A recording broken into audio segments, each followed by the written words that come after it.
Alrighty. I guess we're live now. So, actually, before we even get into this, let me grab my CD and put on some chill music real quick. 1 second, y'all. Today, if my CD player still has battery, it doesn't.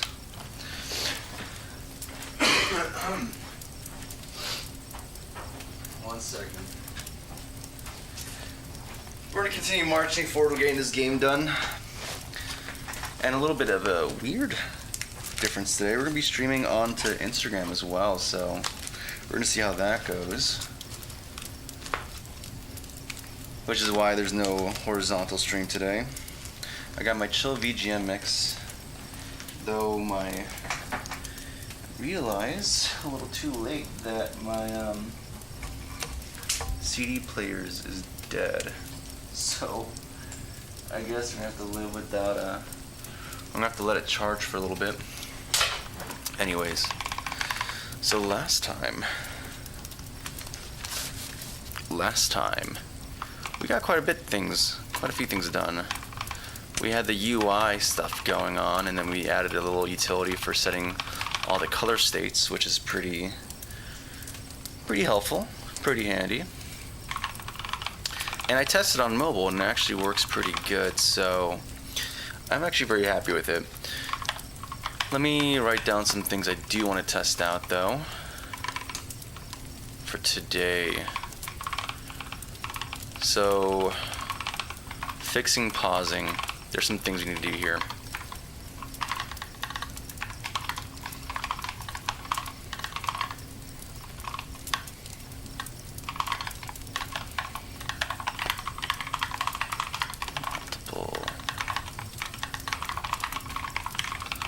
So that's a problem we need to fix with this. At least one of the things I encountered.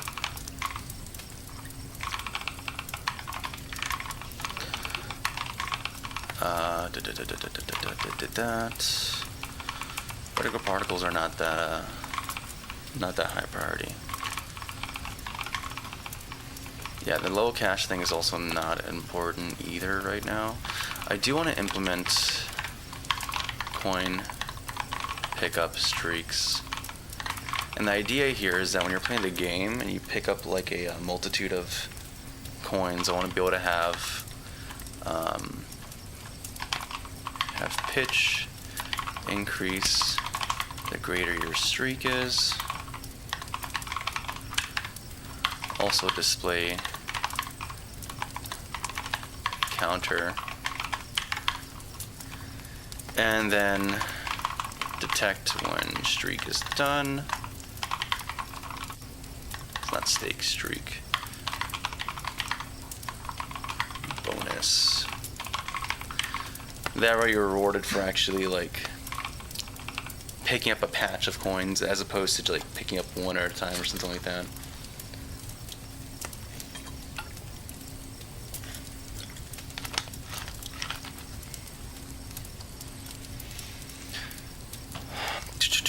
Okay. So before we get into this even more, I want to get this USB charging. I want to get my CD player charging. I really want to have some chill VGM. What's going on, the Screaming Chest? And Draco. It's good to see you as well, man. Hopefully you're doing well, guys. Yeah, I don't see my charger here, dude. That sucks. 1 second, let me go grab it real quick, guys. And we're gonna get back. Right now I'm building the to-do list for today, and then we're gonna just get into it. 1 second. Find it. Ah, it's right here actually. Perfect. I'm happy though. Before I went on vacation, I was kind of stuck, and I thought I wasn't gonna make I was gonna make a mobile version of the game, but I think I found a solution that works well and allows me to have the levels I wanted to have. So it's pretty promising. the on-screen buttons, but I think I'm gonna do something a little bit weird. I'm gonna play around with having a relative position where we actually have the buttons on screen move to be relative to the character, so that you don't have to actually have the buttons on screen, but rather you just have to worry about pressing above or below the player. That's the main thing here. Hey, we got our CD player working now. So I'm gonna put on some jams in the background real quick, if you permit. Yeah, had the day off, so good. Let's go, dude. Gotta love day offs. I gotta say, coming back from vacation, it was a little bit of a adjustment.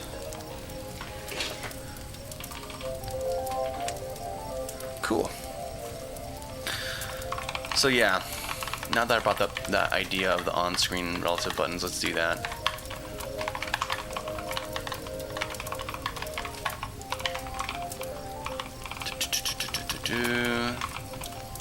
This is pending stuff. I'm gonna move this up here, and then what is another thing that needs to be addressed?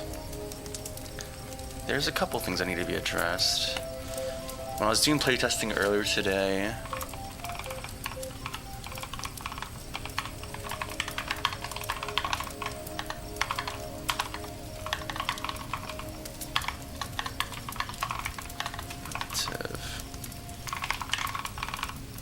cool.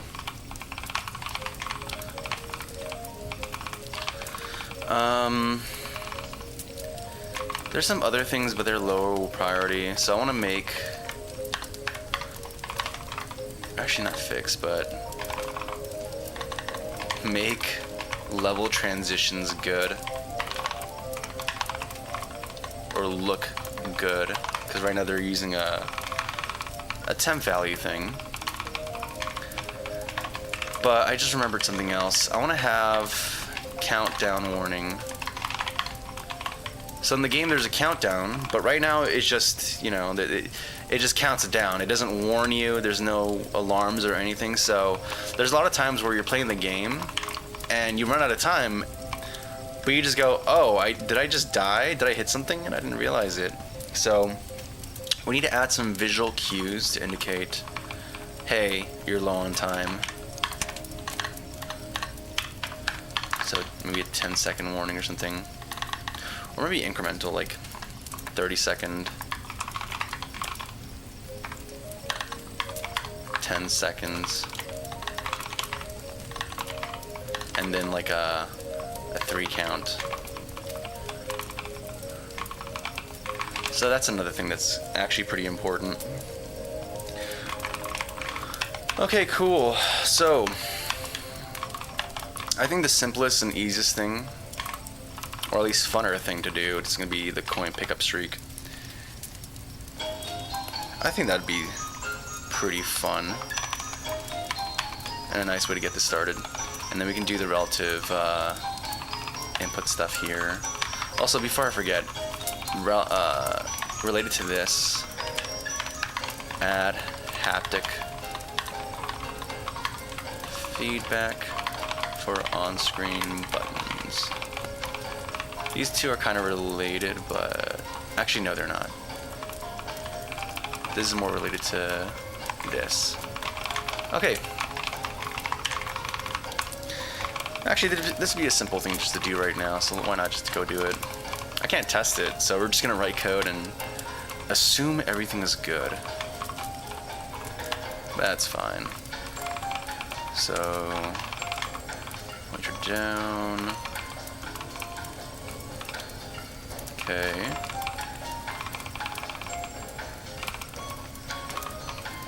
Here we go, we do the button bindings here. So we have to do more than just this. We have to actually do vibration, vibrate. And I forgot what the amount I use is.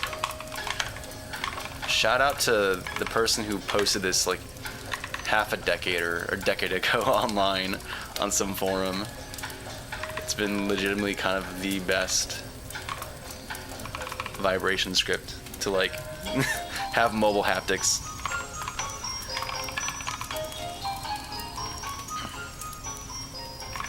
Let's see here. Yeah, I did 100 too. Okay, sweet. So I'm good. Dude, my laptop has an RTX 3050 and 16 gigabytes of RAM. Do you think Unity is a good fit, or should I go with Godot? I mean, your constraints for hardware are not going to affect... Like, you should be able to run Unity or Godot on your machine. They're going to be pretty comparable. I think, like, the IDEs you use can potentially take up more more memory than Unity and Godot. But, so I wouldn't be worried. You could use either. Now, the question is, you know, what do you want to be tied up in?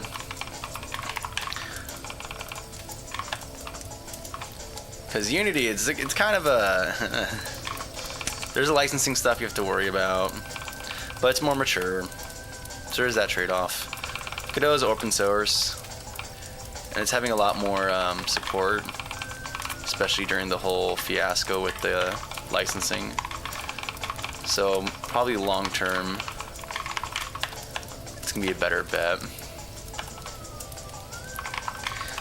But with your specs, like, you're totally fine. Like, I'm using you're using a 3050, right? What am I using? I think I'm using... How do I not know what I'm using right now? I was using a 2060 before. Yeah, you're fine, dude. You're fine. Why does it always show a loading screen whenever I move an asset? Is that normal Unity? Yeah, when you move an asset, that's a thing. It's a thing. It's because Unity is like watching those files.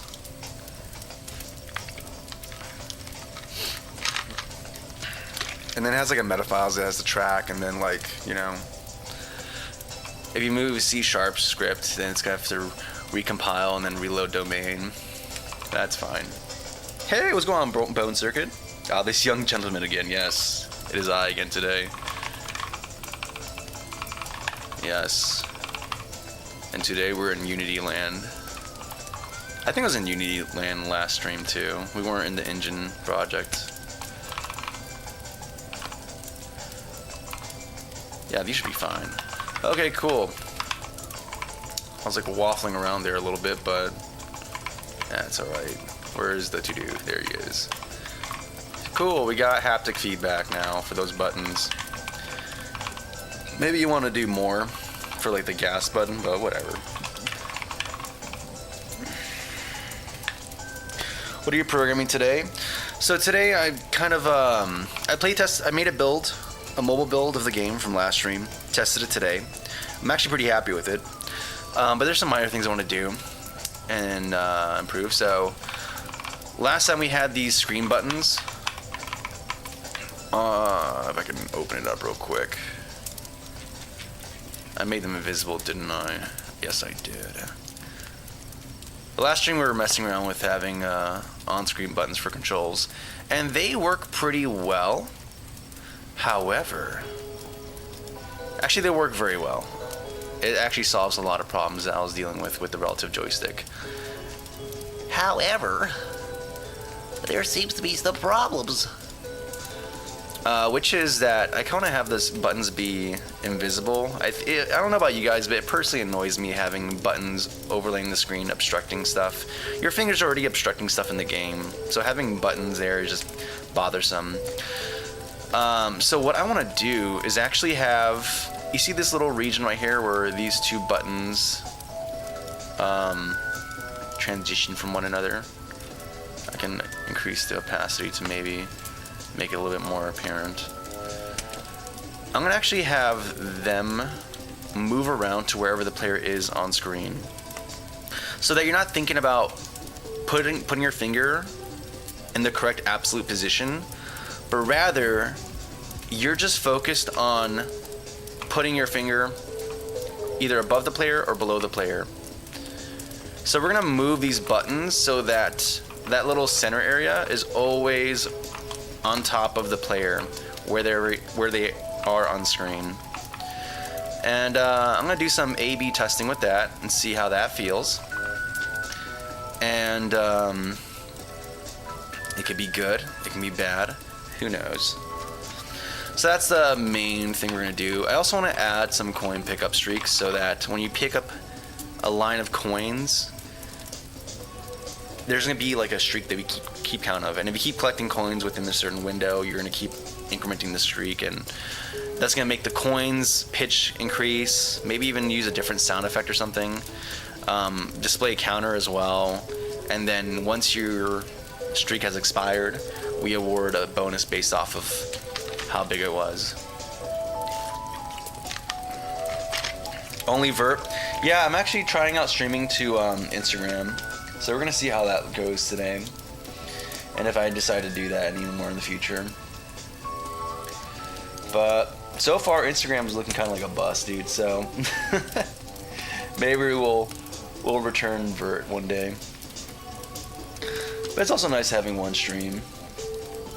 I always feel like I neglect one of the streams, and I always feel divided. So, yeah. Okay, cool, we have this going on. Let's do the coin pickup streak. I think it's gonna be pretty straightforward. Also, good to see you, Zero. Also, Neil. I'm sorry I didn't say hi earlier, but hello. Welcome to the channel. Okay, we're not doing interrupts. So we're in the player. So what are we doing here? We have events for when, and pick up health. We're probably gonna have the player handle the streak stuff. No, the UI has to do things with it. Maybe I would want to rather have that UI view. Yeah, I don't know.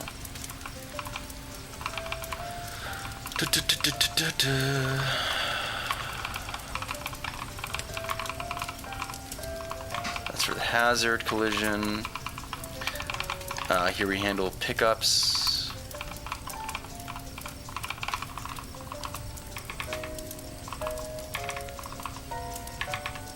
Oh, the pickups themselves are handling. Oh, camera's gone. Thanks for the update, of course. In my last mobile web test, I used a very old technique of using 3D objects within the game.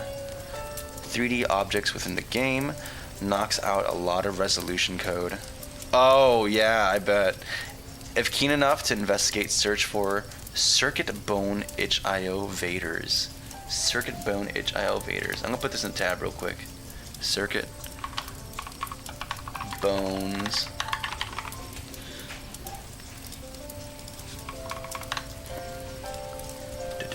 Where is it called? Circuit Bones vaders.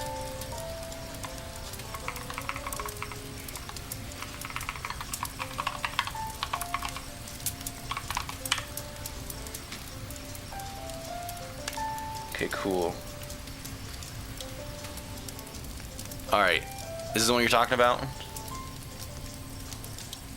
Oh wait, I forgot. I'm using i3. Don't use Windows, guys, or else it makes you forget your i3 stuff for a second. Yeah, I think part of wanting to do like a 3D object UI for the main menu of our game, or this game, is that am I using the wrong? Yeah, there we go. Nice.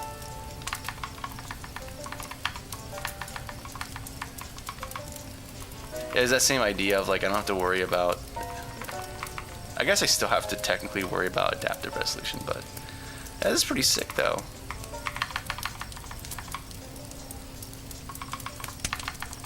Can I destroy this? Yes, I can. Very cool. So yeah, everything's oriented in world space, I'm assuming. That's what you're saying. I really would go into I really would go onto Insta, but I'm not taking chances on possibly doxing people I know IRL. Doesn't say anything about me. Gotcha. Are 3D objects using raycast? Oh, let me go back there. The black shapes. Ah, okay, I see what you're talking about. So you're doing raycast test on this. Nice.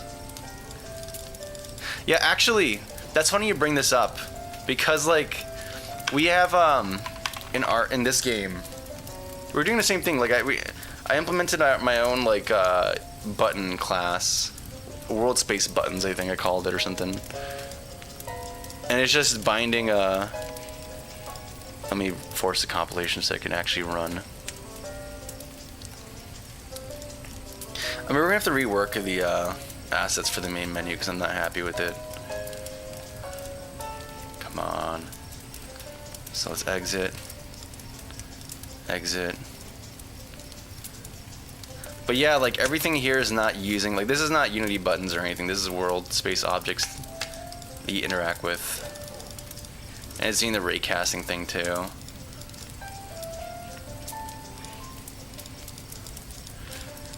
Which is fun to implement your own thing, but then sometimes there's some weird edge cases that pop up.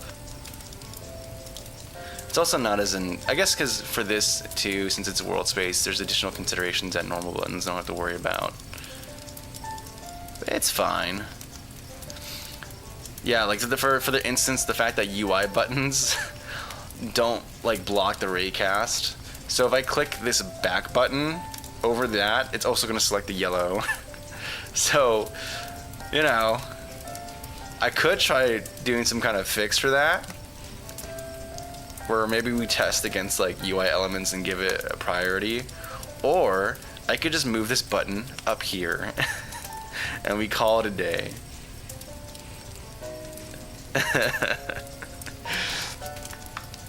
No horizontal. Yeah, I'm sorry, Monsi. I was trying to stream to Instagram to see how that goes. See if it's worth it, so. But so far I'm like, eh. Yeah, we're chilling. In old days, 3D scene and 2D scene on top would kill half of the user base, making everything in 3D and skip the full 2D paint routine. A lot of languages, when you don't use the UI, your build can be smaller as well. E.g. Vader's then was 9.9 megs in total. Yeah. But at the same time, like, I'm using Unity. I'm using Unity. If I really cared about file size, we would have been back in my own engine. It would have been great. I think I remember doing like a comparison of like, I had like I remember the build of like the build of my game engine project, which had the editor and everything in it, was like way smaller than the equivalent Unity build that doesn't have the editor in it. It just has like the gameplay logic. And it was like nutty, dude, the size difference. But yeah, like, I wonder if Unity has something for building where if you're not using a bunch of components ever in your project, that it just strips it from being included in the build. Probably not, because I think a lot of the core stuff is baked into like, I don't know, some DLL somewhere. Or who knows, man? I don't know.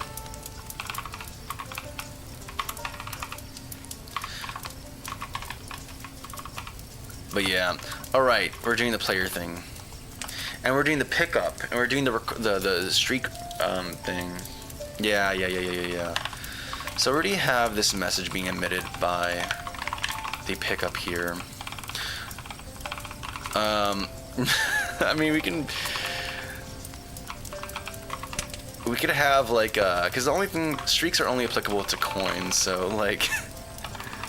We can do the simple thing of just being like, hey, private static int streak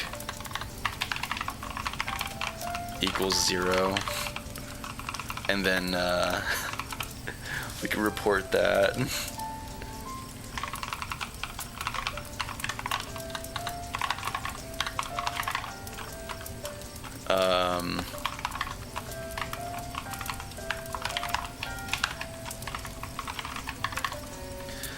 I don't know, maybe like 5 seconds or maybe a second. We can be very strict about it. If 1 second passes and you haven't collected a coin, your streak's done. GG's, go away.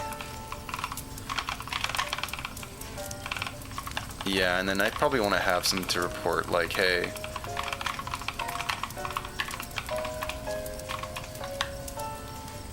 streak alert. I'm not sure if I'm spelling streak correct, but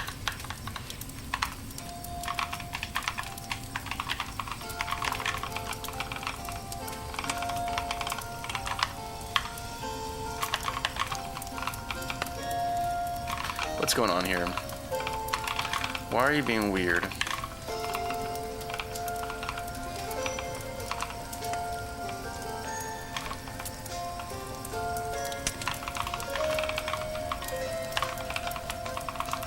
Why are you being weird? You're the same thing.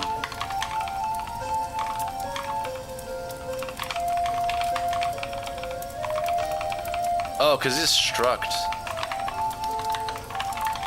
And then how do I have a record here that has... Wait a second. I'm confused, dude. Hey, what's going on, Shofim? How you doing, man? Hopefully you're doing well, dude.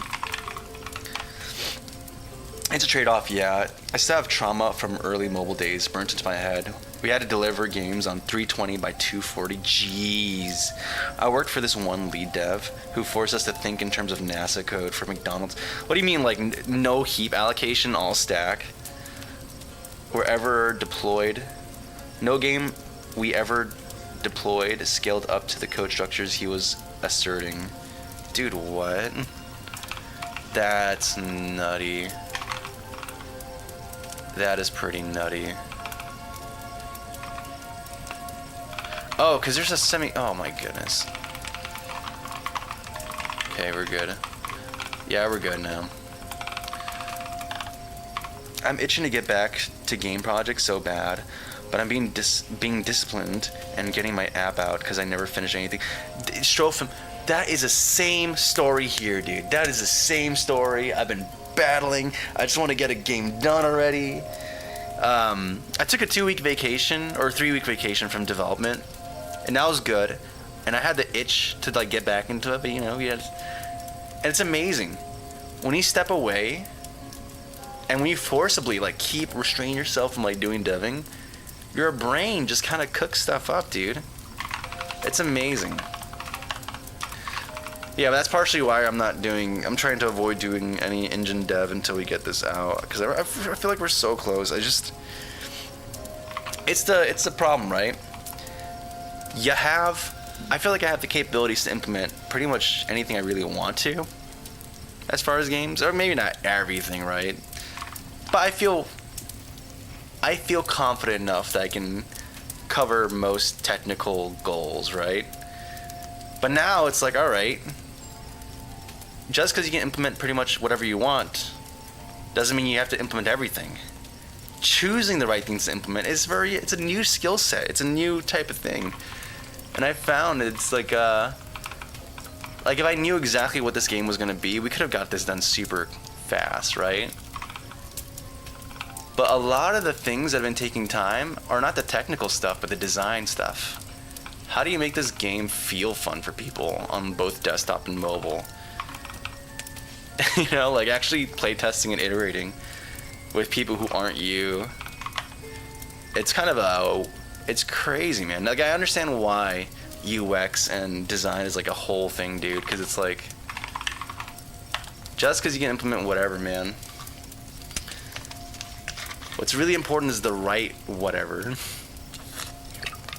So we're gonna hold off on the engine project for a little bit until we get this out, and then once we come back to it, we can start.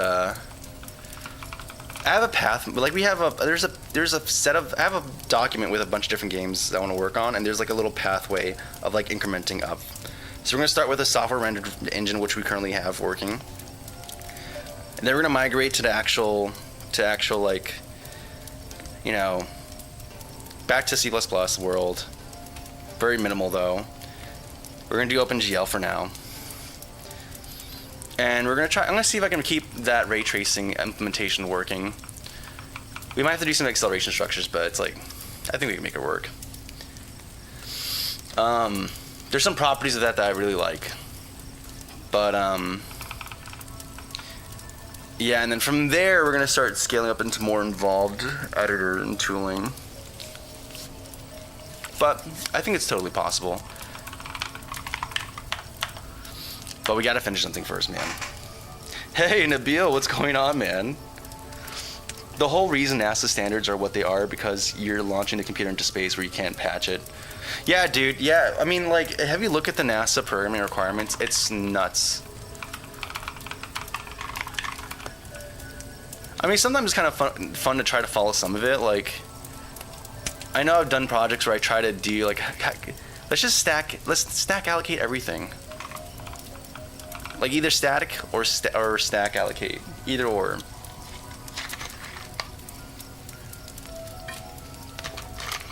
But then, like, you end up kind of recreating the heap in some way. It's like, you end up stack allocating, like, large buffers of, like, bytes that you can, you know, they can allocate memory from. Like, I remember doing this thing for, like, materials, where we basically just essentially did a slab allocation, and then, like, you just hope that material properties don't exceed the size of each slab that you allocated. But that's like a... What was I doing? I was doing something, dude. Would you be confident deploying a global broadcast listener for UDP packets? I was lumped with that problem in the last multiplayer project. That does not sound fun. At least for me.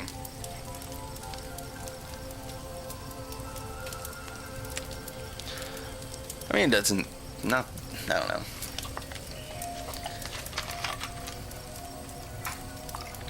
Doesn't seem that nutty, but at the same time, I guess it really depends on, like, the requirements.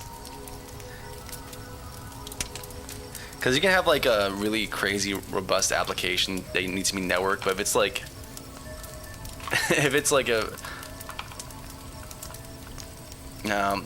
I mean, it depends on what kind of infrastructure you have underlying it, though, too. I don't know. I've been toying around with this concept for a couple years, and I'm finally committing to getting it out. It's a real-time debate analytics overlay for debate streamers.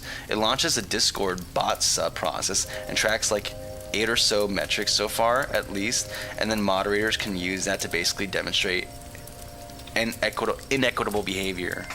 Interesting. So does it aggregate it?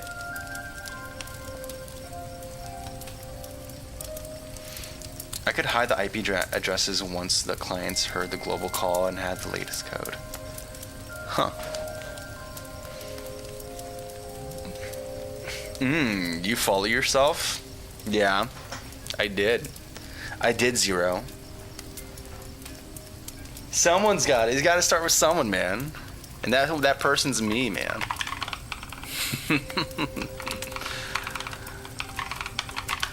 Alright, so what we're doing, we had the message struct, right? And then we're doing on update, right? Init on pickup. And then here we have the divergent behavior. We do coin pickup. We have to have this also pop up. Health pickups are not spawning for some reason. But that we'll deal with later. We're also handling the coin pickup thing here too, so we can actually do something here.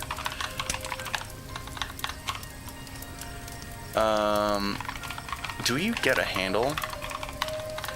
I forgot how I designed this, but I'm pretty sure there's a function I have that allows me to get a handle. Yeah, get a handle. Beautiful. So I can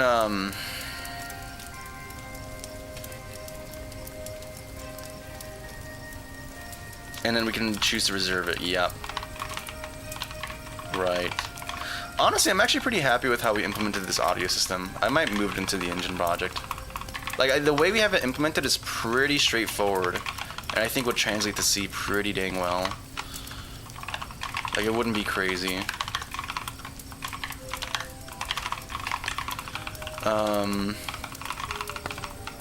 We have to also hold on to an audio handle, don't we?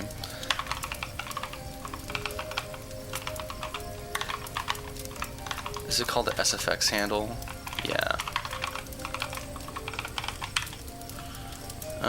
Import reference. It's an ugly thing. It's ugly. But don't worry, when we move it to C, all these problems will go away, dude.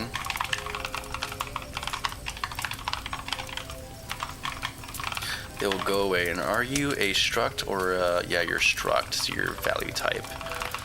So I need to do something so we can check to make sure that this is not like essentially null. I think the simplest thing might be just adding like a property to this.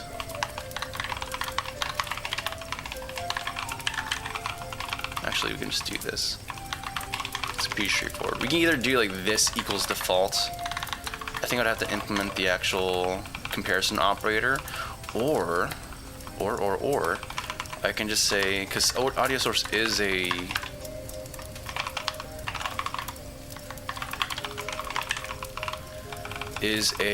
class value type or reference type, so we can just check that. This is a struct, so we can't do initializers, so yeah, I think this probably is going to be adequate. Probably not, but whatever. Hey, what's going on, Manuel? Yeah, and also tracks like interruptions, interruption frequencies, longest continuous speaking segment, longest continuous segment, which basically uninterrupts. Interesting, Strophim. That's actually a really... I wonder how you quantify that. Like how are you... like, are you having people... Because it seems like, from what you described, that this is kind of aggregating input from a mass of different people, right? From different streams and platforms and whatnot, right? So are you having them kind of raise a signal of like, hey, interruptions occurred, and then are you doing like some kind of thing to determine if to separate legitimate ones versus just noise?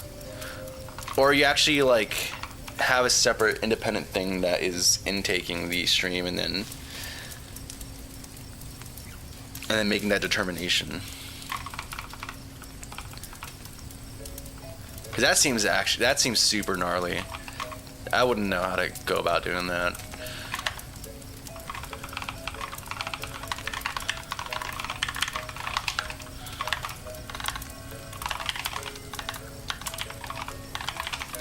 Okay, is null.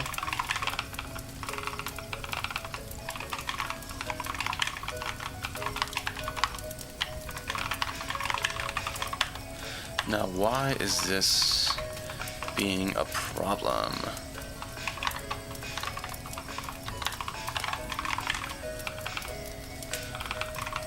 I'm pretty sure I made a... Oh, because it's a property.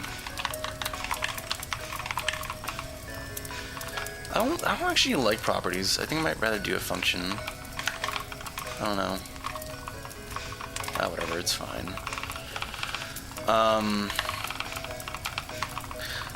Honestly, I almost want to add like an explicit null version of it. Because index 0 is a valid value. That's the problem we have going on here. And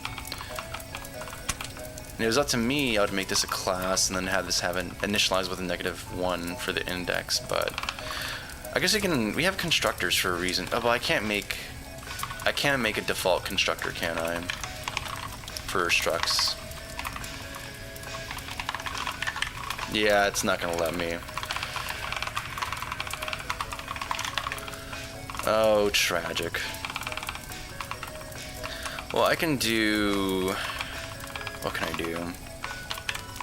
I can make like an explicit initializer. So I can make a static SFX handle null, and it's just simply going to produce SFX handle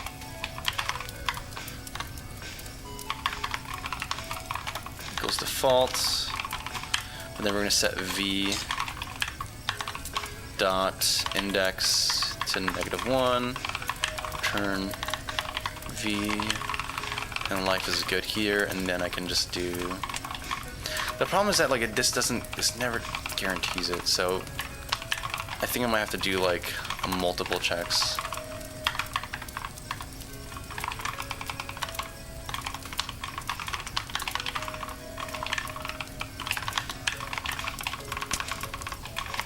And this is like the closest I can get to ideal.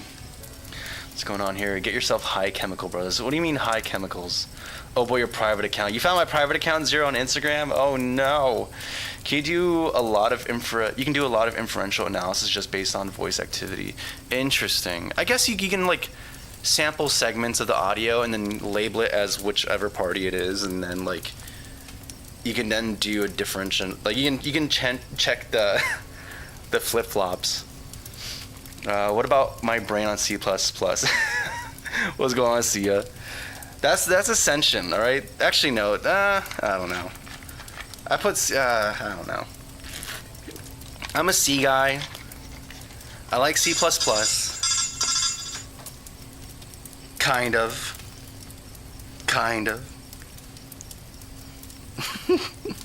Yeah, C#'s all right. Hopefully you're doing all right today. Hopefully your 3D modeling is treating you well today. Basically, a tolerance threshold for silence is a key to everything. And the initiator becomes a ball handler for the speaker role. It's just raw Opus bytes parsed from the Discord bot in real time. The downside is you can't really make it like a bot. You can just invite, though. Every user has to register their own bot and put the bot. No heckin' way I'm making a scalable server processing that much audio data. Brother, nah, man. Just tell Jeff Bezos to put this AWS hyperscaler on the house, dude. He's gonna be cool with it, man. Hey, Jeff, baby. Come on. I've been using Prime Video for like a year now, dude. Come on, put some AWS credits on the house. Let your boy to play some Docker instances. Jeff, baby, let me put some EC2s out there. Let me whip out the elastic beanstalk. What are we doing? Right, we were doing something. I was doing, yes. Oh, dude, I hate this. This feels so... I hate when I have stupidly long... stupidly long static... Like, this is... Disgusting. I hate this. You see this? Gross. Ew. Morally bankrupt, I'd even say. I almost feel like I want to separate this out from the module entirely. Just so I don't have to do that. Like, this is nice for like my little imaginary structure, but really it makes no difference. No one cares. No one cares. I'm gonna put this code for free online. Not for free. I'm gonna bundle it with the game, probably. And guess what? Like, absolutely, like maybe 2 people are gonna read it. And I already did a bunch of stuff with it. I don't want to refactor that, so we're gonna leave it as is. I'm locked in. Let's go, dude. I have to learn Unity. You have to learn Unity? My condolences. Oh, I'm sorry. Yeah, Nabil. Yeah. It's a sad day when you have to learn Unity. Sia, why don't you just write? Sia, just learn the program. And then write your own little mesh 3D modeling tool for yourself that integrates stuff into Unity. Easy, dude. Okay, actually, even better solution. Go onto Fiverr. And then what you're going to do is you're going to have someone do the work for you. And then you're going to submit that work to your employers. It's like using an AI agent, except it's with real people, real neurons. It's not artificial intelligence. It's analog intelligence. Whoa, great. Whoa, I think there's a word for this. You're in Unity right now? Oh, my condolences. That's rough. Hey, what's going on, Cypher? You should do a video showing us how to do what. Actually, okay, so real talk. Because part of this whole engine project we're talking about, I want to have like really tight coupling with Blender's blend files. So I've been looking at the Blender file format stuff, which honestly, like if you're implementing any kind of saving and loading thing, it's kind of it. We're just like architecting how data is going to be saved in your application for like a file format. It's actually pretty interesting because they do some gnarly stuff that I wouldn't have considered to do. Like they actually serialize pointers and then do like this whole process of repairing pointers. Which is why, like, if you look at it, at the top it indicates, like, hey, is it little Indian or big Indian? It specifies the size of, like, addresses. Which is, like, pretty wild, but it makes sense in that context. Can I find it? Where's the file format? No, I'm not trying to... I'm trying to find the technical documentation. Okay, I'm not your average Blender enjoyer. Okay, no, just kidding. Importing, exporting files. No, there's a thing. I had it on my phone. A complete guide. Okay, here we go. Now what we're gonna do? And designed using the Z-axis for height. Who's talking to me right now? Oh, the video. It scared me. Okay, where do you get into? No. Here we go. No, this is file format. No, this is not the one. Basics and interface. I don't think it's gonna give me. I have to find the frickin'. Oh, whatever. We're not doing that anyways today, so we're not gonna talk about it. C# is the greatest. Actually. C# is actually really good. I actually do like C#. As much as we goof. I think most of my pains are with Unity. Because C# lets you do all the fun, like, scene stuff if you want to. And it's not that hard to actually bind external native libraries and stuff. So you can, you know, do stuff. You can like LARP as if you're working in C. Okay, what are we doing? Yes. I keep losing my train. I'm sorry, guys. I keep losing my train of thought. Okay, so we do the pickup. We do this. We get the audio handle. We have to play the sound at some point too. We're gonna do that later. Because first of all, if streak equals 0, and I'm going to change this to actually be coin streak. So this is equal to 0. We're going to increment it. We're going to emit our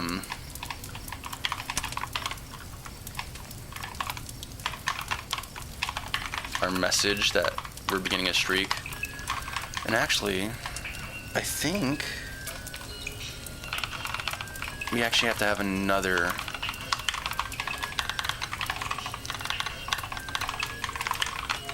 streak started. Cool.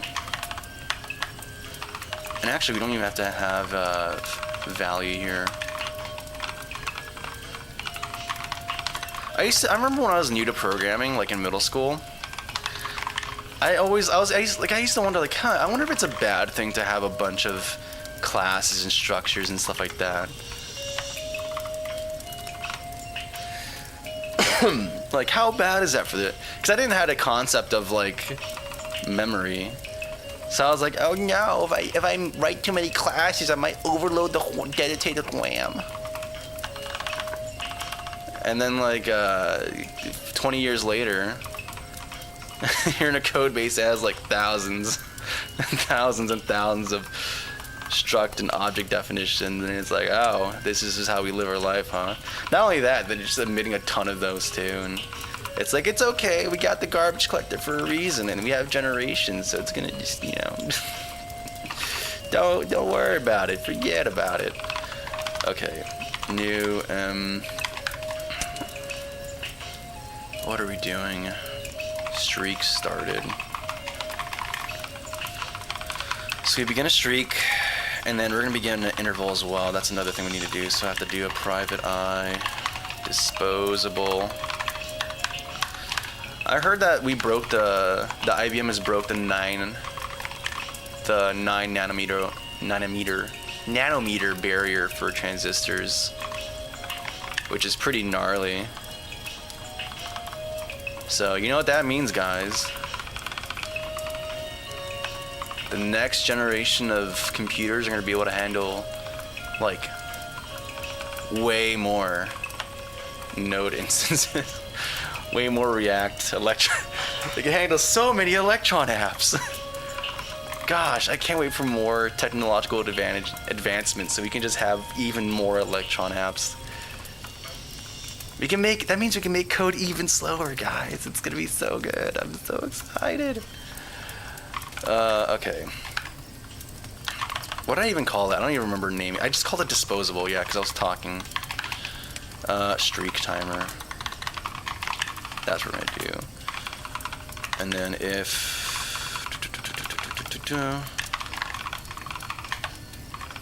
so we're doing this in initial place. So we're gonna do streak timer.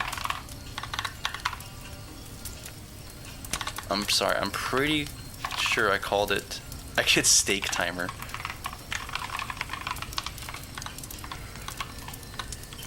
Null, dispose, streak timer, observable, interval,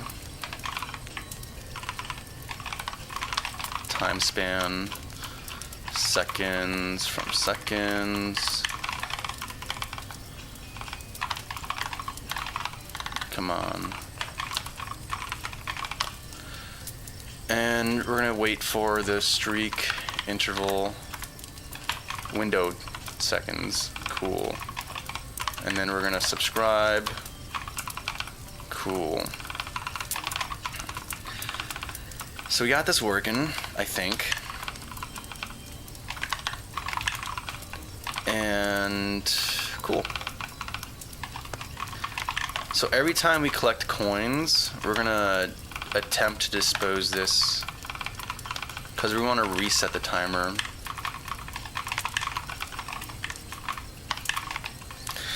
Okay, let's see here. Hey, what's going on, GameDev Sasha? It's good to see you. What's up, gamer? Yo, just checking in real quick. How are things? How we doing? We're doing good, Souch. We're doing good, man. Getting some progress going. I feel like I got unblocked design-wise, so now we're just gonna keep trucking along and making this a little bit better, a little bit funner for the people, for the gamers. The gamers at GameStop. Dude, I remember GameStop being a magical place as a kid. I haven't been there in a minute, dude. Stake timer for the win, yeah.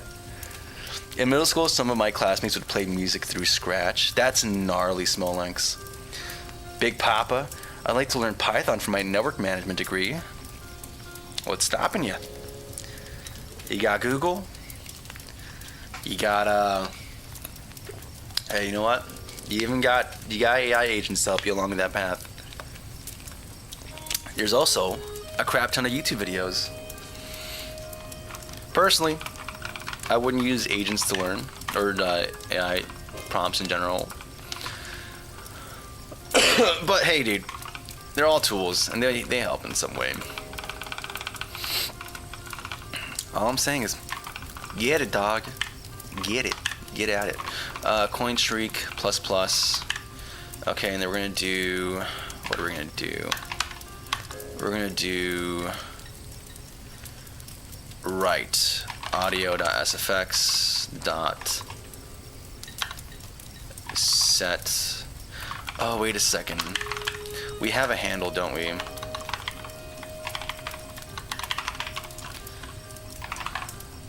Yeah, we can set pitch. So we have to define some more constants. We have to define like what's going to be the lower range and the upper range for our pitch.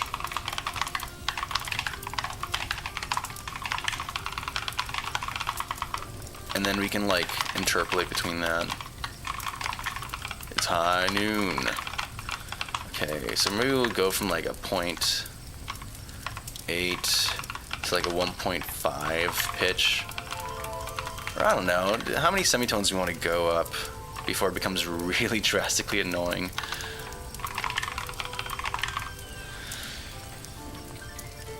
I try to have as much procedural programming in my games as possible just for the sake of not making a class when I don't really need to. It's a cool little exercise I like. Interesting. Now, how far do you go down that rabbit hole? I mean, I don't know what language you're working in. C# you can't really do macros, but like I know with like other languages you can do crazy macros, so that keeps you from having to generate multiple classes. Personally, the best macro is just to align a bunch of dominoes that eventually fall down and hit a key on your keyboard, and once all the dominoes have fallen down, it's typed up a multi-file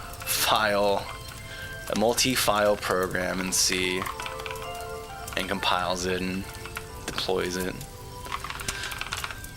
Okay, we have this.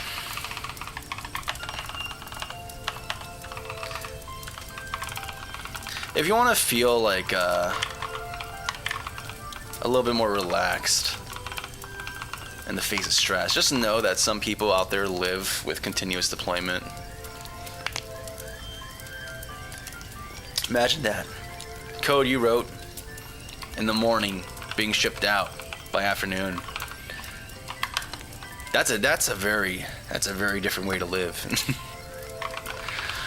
Okay, so we have,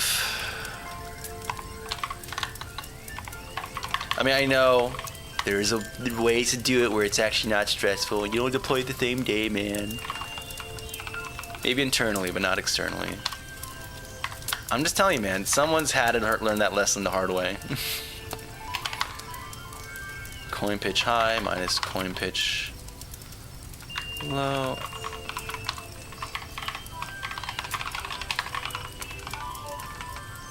We have the delta. I should probably calculate the delta.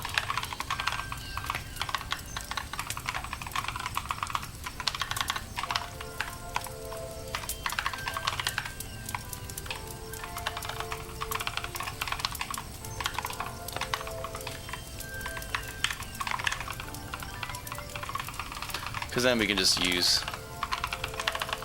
coin pitch delta.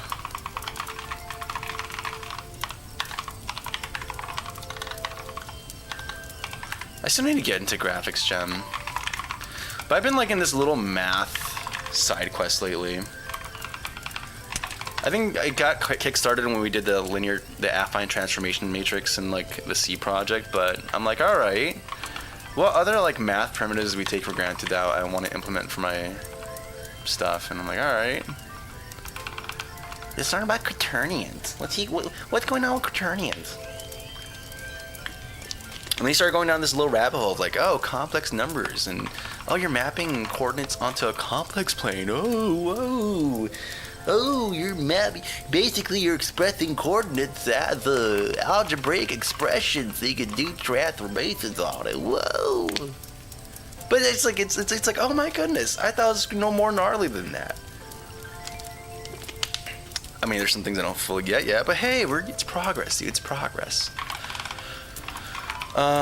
This, it's gonna be plus coin pitch low times, and then we're gonna do our expression of like S coin streak divided by, I don't know, maybe it takes like 50 coins or something, or maybe 30 coins until you get to the maximum. Maybe 20, maybe 20. We have to make it a float so we don't lose precision.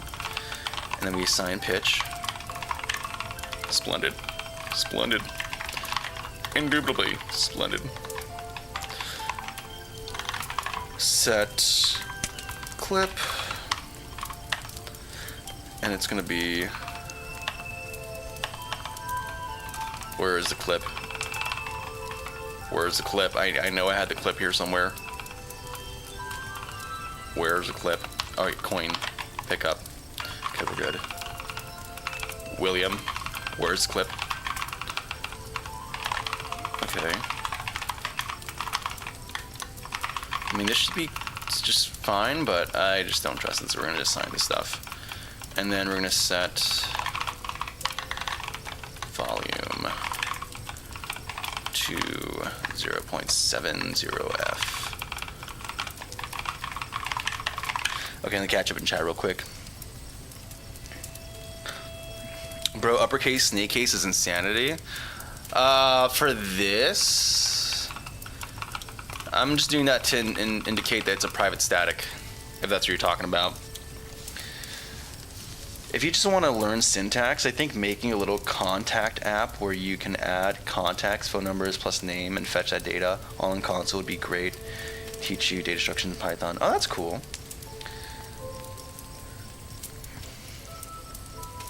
Good evening. What editor? Yo, Sasha got me. Sasha, you got me. You got me, Sasha. I appreciate it. Hopefully everything's going well. Are you hacking into the grid? Yeah. I'm hacking into the grid to get access to your mother's home. Just kidding. We're just making a game, man. I'm not a hacker. I'm just a little old code monkey. That's all I am. That's all I do. I just type, because typing feels good. Okay, so we do the pitch, we set the pitch, we do set loop, set volume, set clip. Cool, and then we have to we have to set the on streak end stuff, so we're gonna just make a function.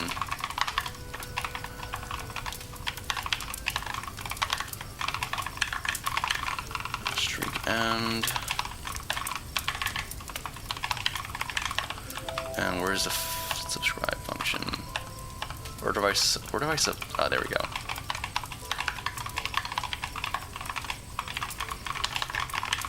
Okay, and when we go to here, we're gonna just do stuff like GameDev application, message broker, publish.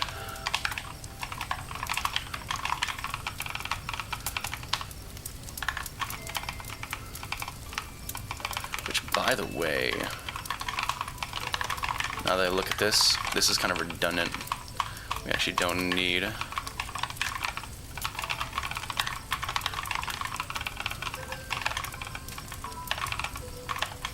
stop.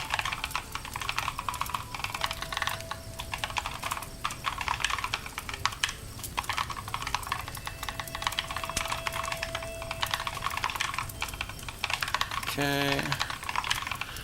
We're good here. Very nice. So that means every single coin pickup event is going to be, actually, this is dumb. This whole thing is dumb because, not the whole thing, we don't need streak updated because coin pickup isn't inherently going to do that. We just need to attach like the streak count at this get moment in time. Or maybe we don't. Maybe we just say, yo, this is public now. Bam, easy. I don't know.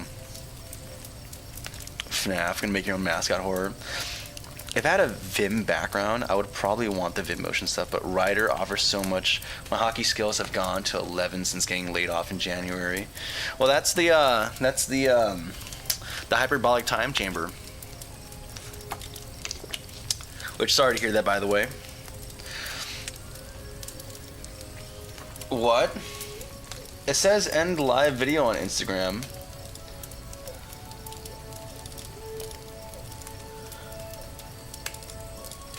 What are you saying? I thought it was woo crowd.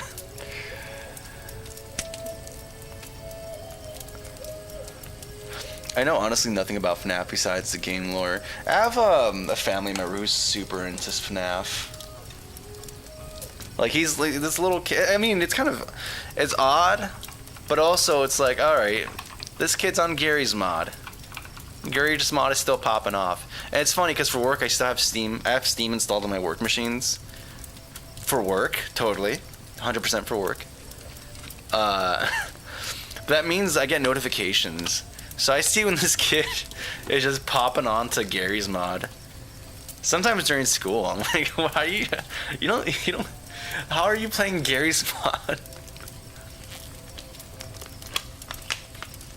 Yeah, he has like all the FNAF stuff on there. Okay. So, yeah, I'm not sure what we're gonna do here. I think I might just be like, yo, I guess we're gonna report it. I mean, how many things are referencing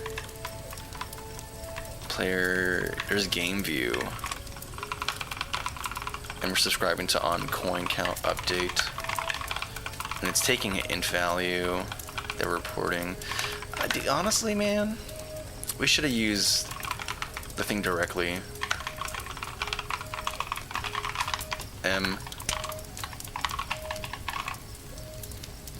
Did I call it pick get? It's supposed to be pickups get.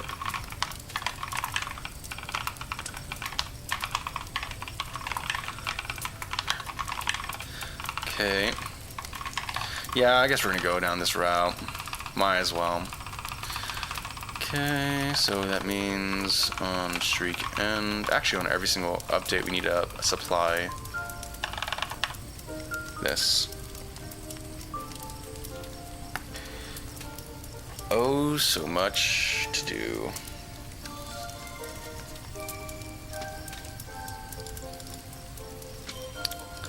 So much to do. What are we to do? What is a gamer boy to do? I forgot what we're... There, that's what we're doing. We're doing this. So we're actually going to do the increment.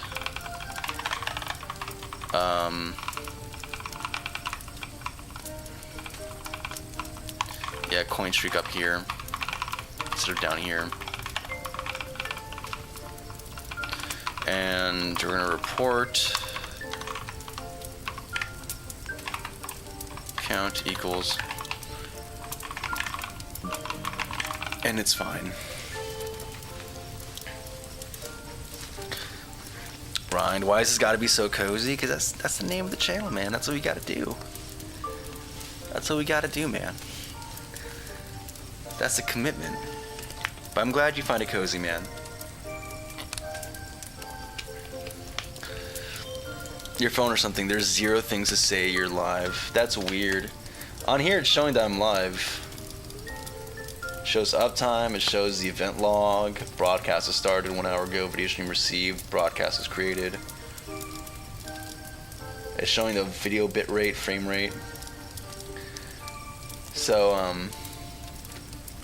perhaps Instagram has betrayed me. Perhaps Instagram is not the place for me. Either way.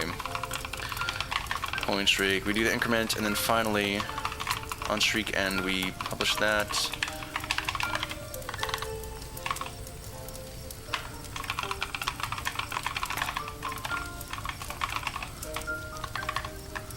Zero. And you know, we're gonna actually do something here.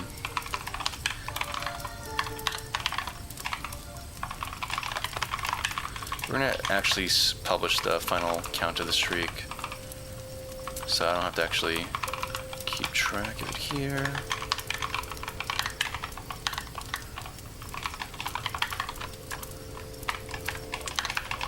Y'all ever play Echo Chrome?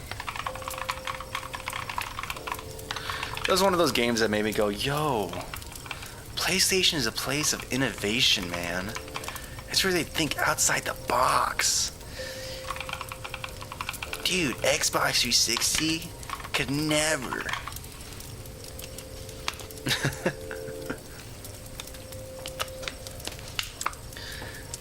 Whoa, I can transfer my Echo Chrome game to my PS3? Yeah, it's gnarly.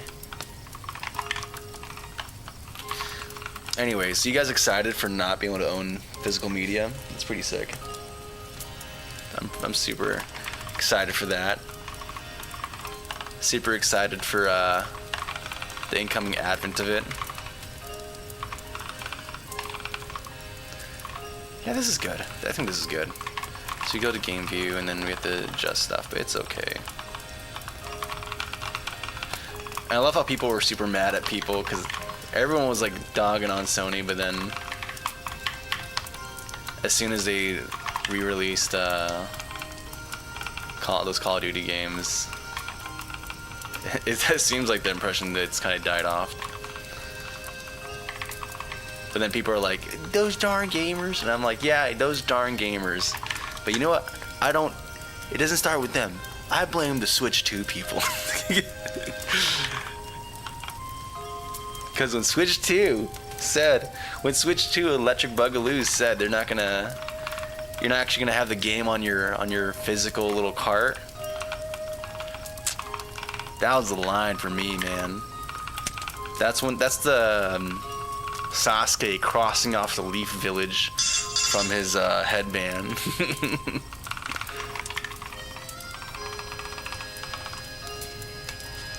Anyways, give Gaben another yacht. Gabe Newell deserves another yacht. Just give the man. Alright. So we have partial response here. I'm trying to find where in the game view we're doing. I guess I should just do this.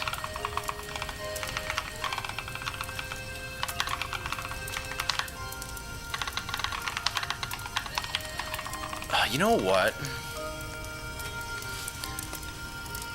I don't even want to have all these messages for like these specific events. I think the only thing that's relevant is going to be streak end.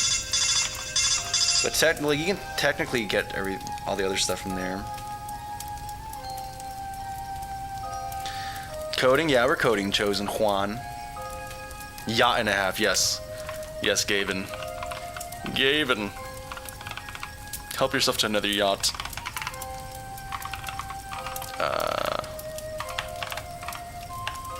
Gosh, I hate doing UI coding. It's like the worst.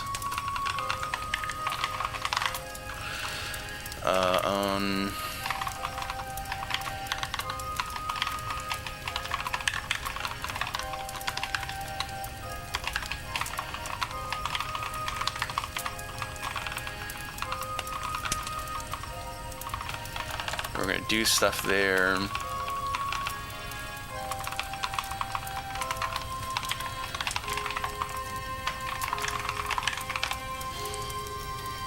Self-taught, yeah. And then, I mean, I went to college, but all my actual learning happened in my personal time.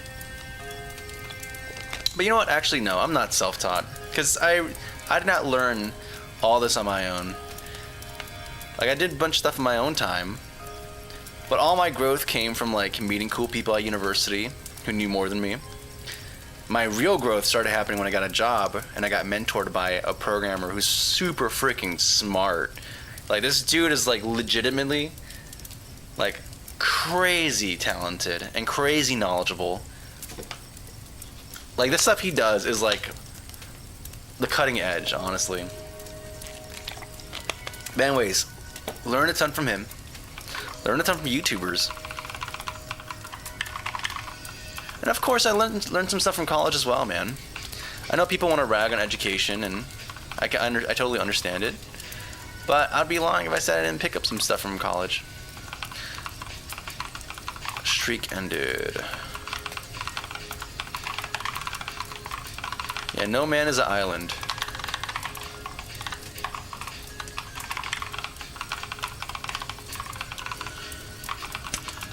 Yeah, I guess we'll have these things. We'll have functions handling particular components.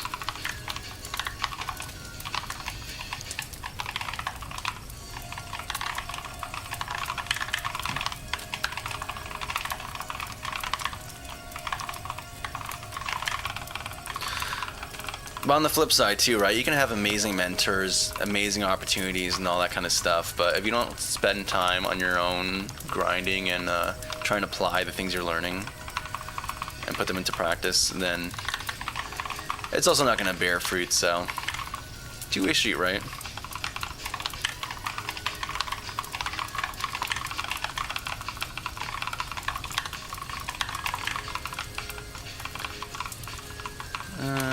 did it end, dude?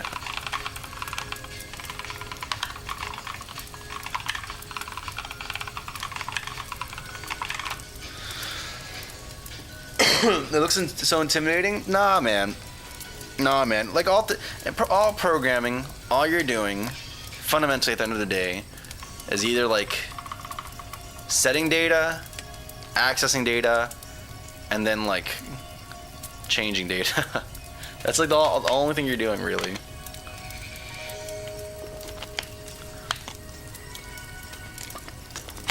And anything that seems more complex than that, it's usually just because it's masking that what's going on underneath the hood. But that's all you're doing, man.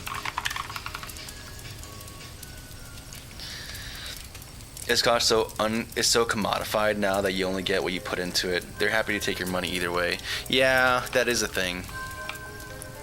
It is it's very much based off of that. Like you're not gonna have like I think maybe you can have a better opportunity in like a very small college with like knowledgeable professors who actually care, because then like they can actually mentor you one-on-one.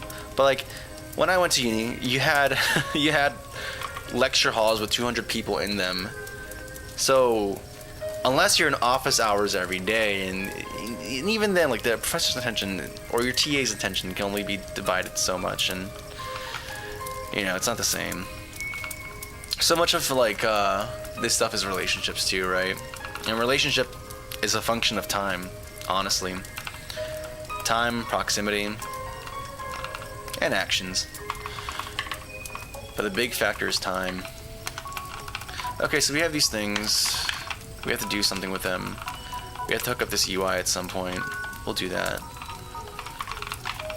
Yeah, I think honestly, I kind of stunted myself in my growth in programming because I thought, no, this stuff is too crazy and smart, and there's so much crazier stuff going on under the hood. And it is, but it's built off of the simple building blocks I mentioned. So it's actually not that insane. At least the programming side of it, right? Now, if you're talking about like the code to do something crazy, like complex, like engines, and yeah, then there's more knowledge that goes beyond that. But that's like less about programming itself and rather like, you know, whatever domain of knowledge you're dealing with. So just because I can program doesn't mean I know how to implement, I don't know, like a 3-body simulation, let's say, right? Or just because I know how to program doesn't mean I know how to model or implement like or simulate a car's engine. There's stuff that's specific to that discipline, right?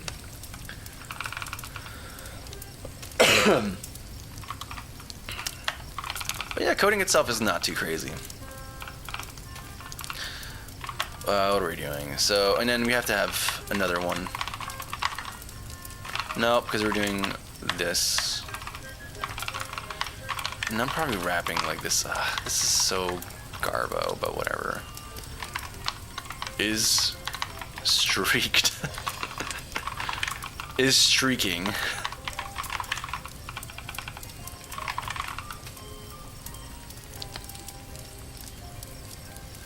Taught me to work on my own because no institution will ever put my interest over theirs, and that's a valuable lesson. Yeah, that's true. Yeah. Like I said, I think if you go to a smaller university, there is a higher potential probably of like finding a professor who actually cares about mentoring their students and growing in that way. I've met professors I know of professors who are very much, or who were very much like involved with their students like that. And like super invested in getting them to grow.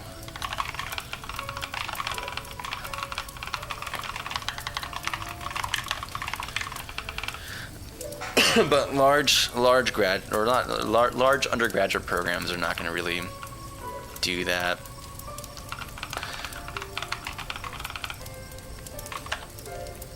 That's part of like so I've been going through this math kick, and I think part of it is because like I'm gonna be honest with you guys. All right, here's another like little thing about me not being you know, the smart, or not, I'm not gonna say smart or dumb, because that's kind of reductive and dumb, but like, you know, people always associate certain things with like smartness, right?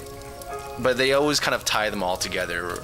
So like, you know, you might know how to program and people just assume, oh, you must be super good at mathematics too, man, because you're so big brain. Look at the brains on him. I'm gonna be honest with you, man. Like, I flunked super hard in Calc 1. I know a lot of people say Calc 1's the easiest one. It happened to me, man. It happened to your dude. And I think part of it was I was in a very large class, and you know, I put in effort, but I was kind of like, just kind of struggling a little bit, man. What am I doing? And that kind of like, because it's very easy when you taste failure to be like, define yourself by it and be like, all right, I guess I'm not a math guy. But part of like going to my current little kick is that I'm like, oh, you know, learning at my own pace and like with better resources now, it's like, oh, I can actually enjoy this, and maybe I'm not defined by my failures. Okay, I'm faffing about because on coin update, we're gonna be doing the coin streak stuff here. So we do M, we do the plus equal.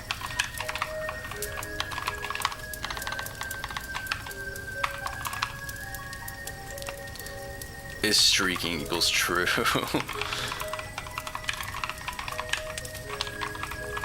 Equals M dot streak. And then we're gonna do differing behaviors based off of that.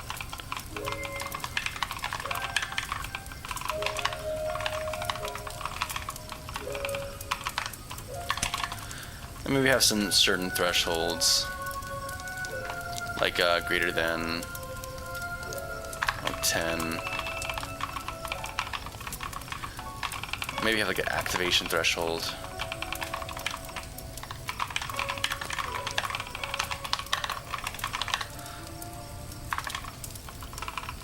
And may do something crazy. I guess really you just have to do this.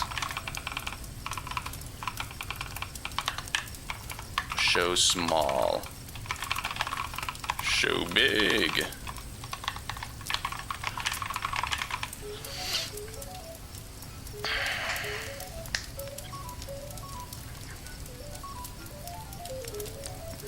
Yeah, I'm not the only one who declares variables right above the methods that call them when I'm too lazy to. Yep, exactly. Yeah, Sasha. Yeah. I mean, eventually I might. I don't know. I think it's fine. Honestly, this game like is starting to grow significantly, where I'm just kind of considering maybe even breaking stuff into little objects, and then all the places where I have variables next to functions, I'm probably just gonna move them to their own struct. But who knows? Anything is possible. I have a really good recommended reading for all of us autistic programmers. It's called Dark Psychology and Mind Games by Halbert Ward. That sounds pretty gnarly, dude. That actually sounds... Is the book gonna start off like, well, you've mastered how to manipulate and bend a computer to your will. Have you considered bending people to your will? Did you realize that you can program people as well? In these 300 pages, you will learn how to gaslight, gatekeep, and most importantly, girl boss. All for $2.99. Sorry, $29.99. Yeah, like what's next? Like if I go to Amazon, it's gonna recommend me, you know, what was that book? The 42 Powers of Law? Or the 42 Rules of Power? Or I don't know, something like that. Or Are we gonna be recommended like Machiavelli books? Oh man.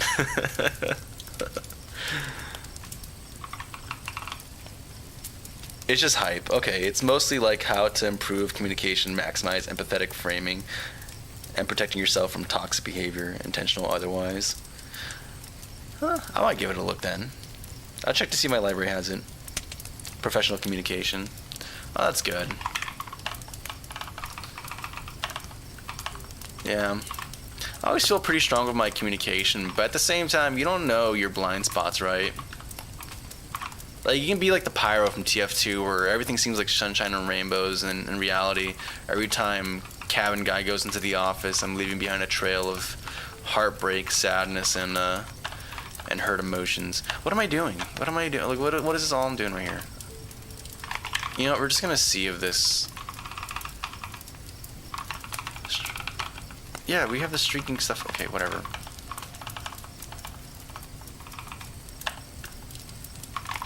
Okay, we're just gonna test it. We're just gonna rip it raw, dude. Do it live. And I'm gonna start the game. Come on. Get it going.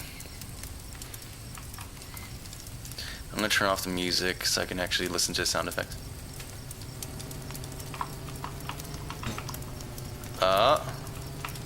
I'm not hearing sounds. That's making me a little sad. So why is this? Let's go back to pickup. And I'm pretty sure it has to do something with on pickup for coins. We increment, we emit the message, we check to see if it's null, and if it's null we assign it coin handle and we reserve it. We do the try to dispose a streak timer, and then if this is never 0. If it's the first element, then we're gonna emit the streak started and begin doing the timer countdown, and then we're eventually gonna do pitch. We set the pitch, loop, volume. Oh, I should emit. Oh, we never play it, do we? Yeah, we should do that. Yeah, that might be a little bit important.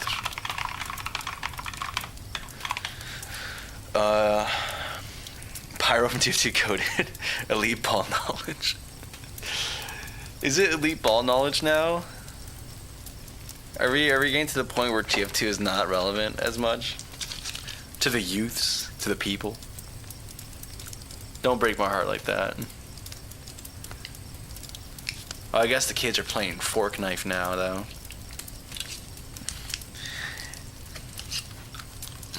Come on, run. Oh, brother.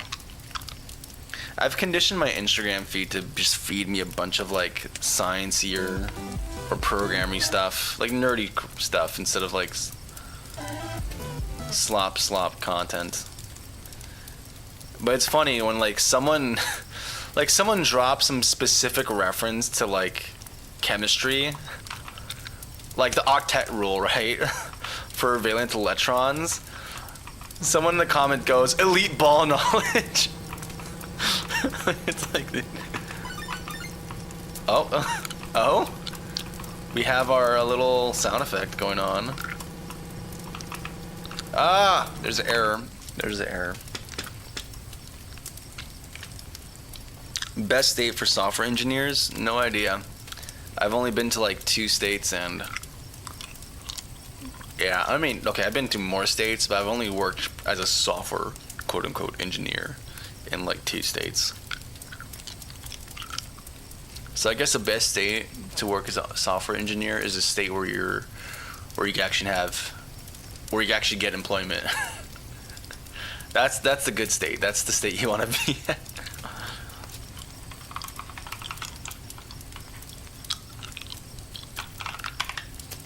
So this is getting an invalid operation because this is it's throwing here. at 192.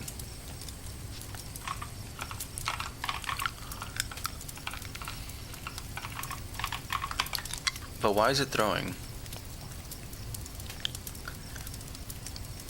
Observer.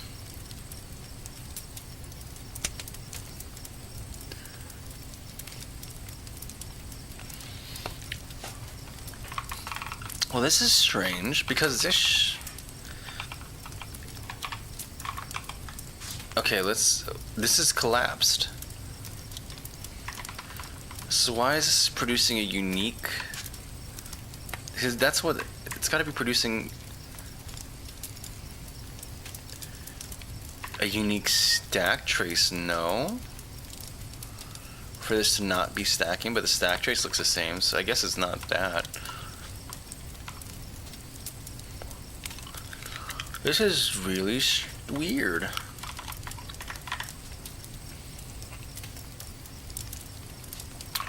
And this is trying to play this out of range max index.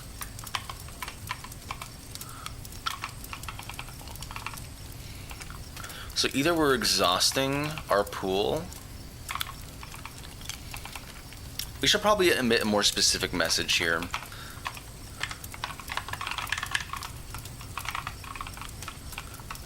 Based on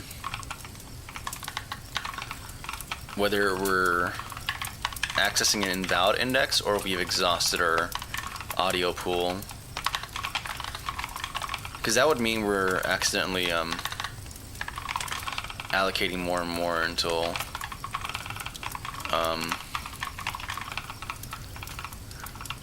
no, but it's not. No, because we actually printed out the index. Never mind, this is dumb.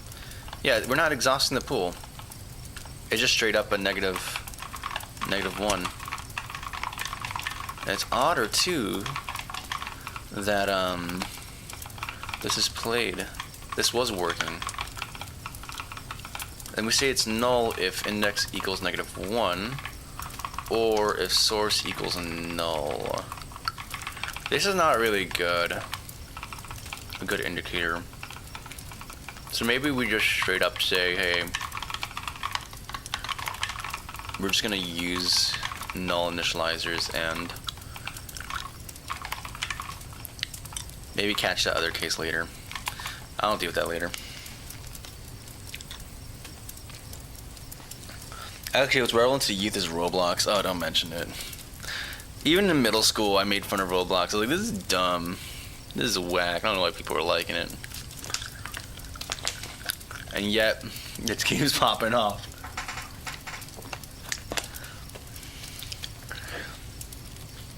Because it's a different instance of a sound, so it can't stack. Well, the audio, it's not stacking. It's, we have a single audio handle that contains a single audio source. So when we play, it's just gonna, or manipulate or do whatever, it's gonna be affecting that one specific slot. What I'm finding weird is because we're using that null initializer. And let's see.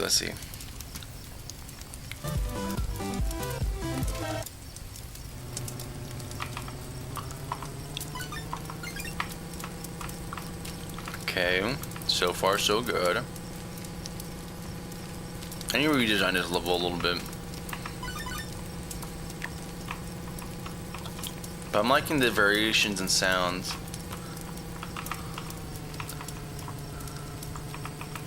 See, something happened there. When the player got hit, something went wrong, I think. Either the player got hit and that's what went wrong, or that's a coincidence.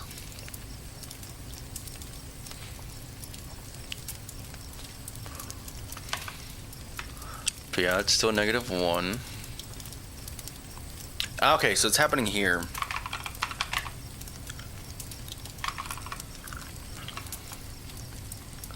Oh! Oh, that's annoying. Wait, why is, okay, I understand what's going on. This is for the player.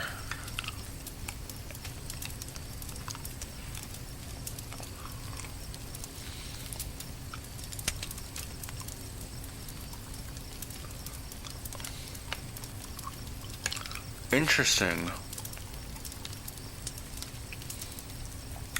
Okay. Yeah. So this is not actually with the code we wrote for the coin stuff. Or it probably is. It's just weird that... Like, the only thing I can think of is maybe... the two of them contesting for the same resource. So when we do play... Because this is happening at what line? 280. And it is happening when the player receives damage. So when we press play, we do get handle. We don't reserve. So there's, I think it might be,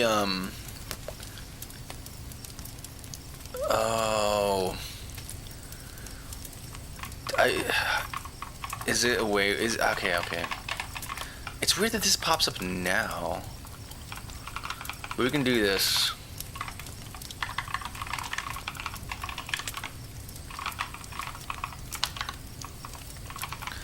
Oh, wait a second. No, we have to be in here. If I set this to true, and then we free the handle that we just had. Yeah, release SFX handle. What happens then?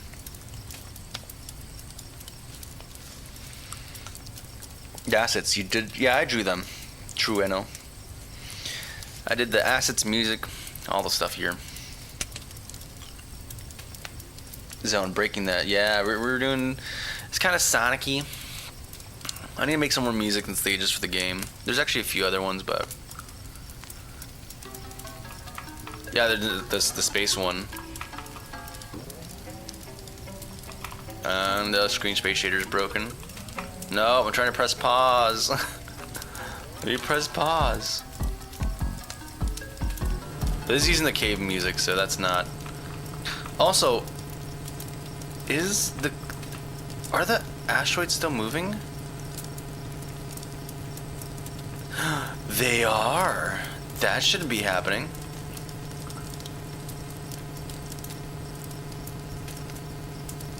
Yeah, that's not supposed to be happening.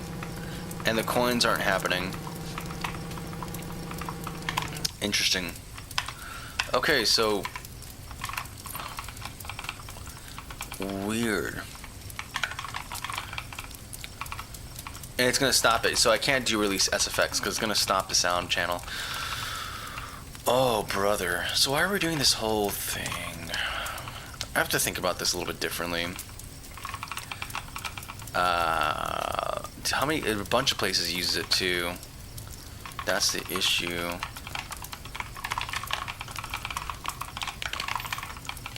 So something with how we do reserve. Why not use Godot? I don't actually like Godot personally. I don't like Unity either. But if I'm gonna switch to an engine, it's gonna be my own engine at some point. For the time being, though, I'm just trying to wrap up my projects that I have in Unity and then make the jump at some point. Godot's a good engine, though. I'm not gonna dog on it. It's just for my personal preferences. So don't take it as a slight. I'm not trying to slight Godot. For me personally, it's just not for me.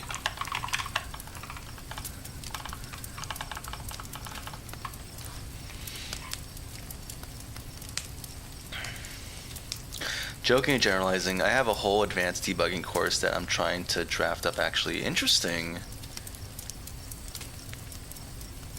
I forced a mod to launch a new version. Wait, what? Oh, for Minecraft? Okay, I got you now.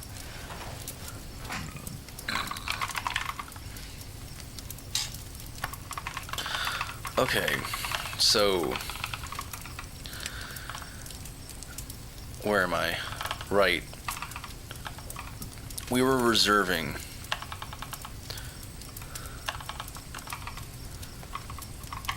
It's so weird that this is producing an issue now. That's what I'm finding odd. Because the player, we also have other, like the jet sound that's still... No, I think everything cuts out, actually. But yeah, we have this, the engine audio. We get the handle. We do the reservation. And all that fun stuff.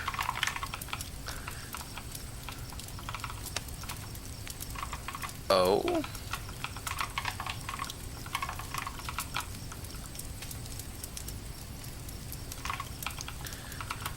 So I'm assuming it's when this is false that it doesn't work.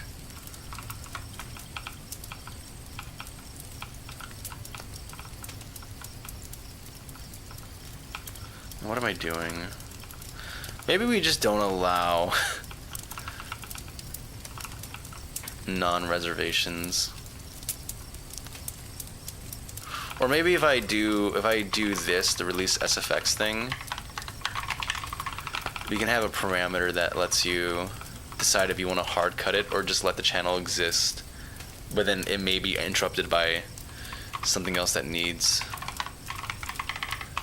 something else that's looking to play.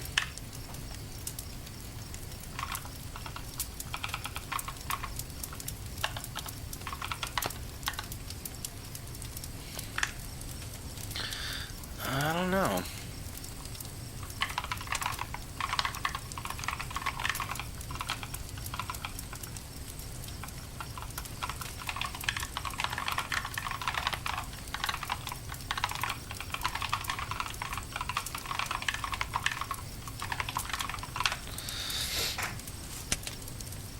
Sound like fire?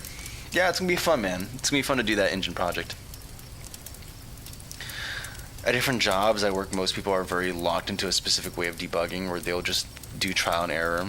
Learning how to differentiate, how to do differential diagnosis on the type of problem, then deciding to use the real-time logging, visual debugging, breakpoints, conditional breakpoints. Huge skill that most people don't have.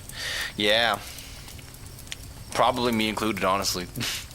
I've done a brown bag lecture about it at 2 different studios, something that people might gobble up. Yeah, dude, I mean, that might be a great video to make, dude. Or some lecture to publish somewhere or something. I'd watch it, that's for sure.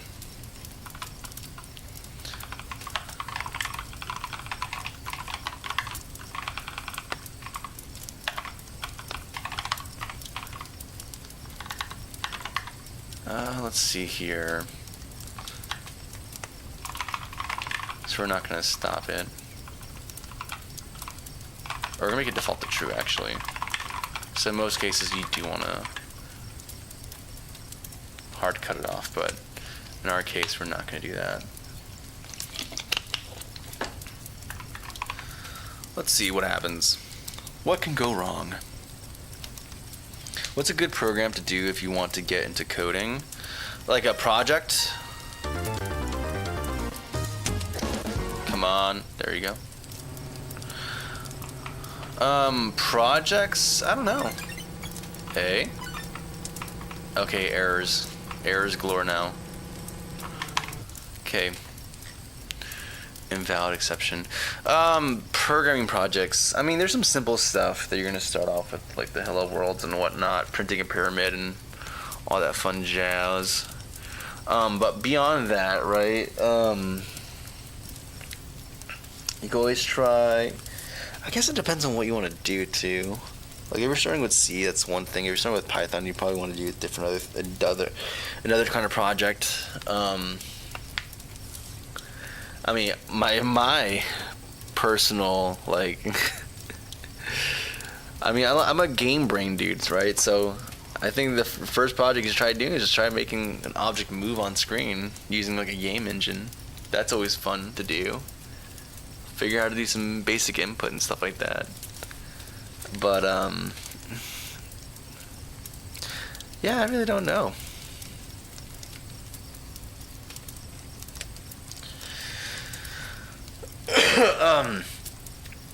Yeah, because you can, I guess, like if you're starting with like C or something like that, then you're gonna start with just your basic hello world, right?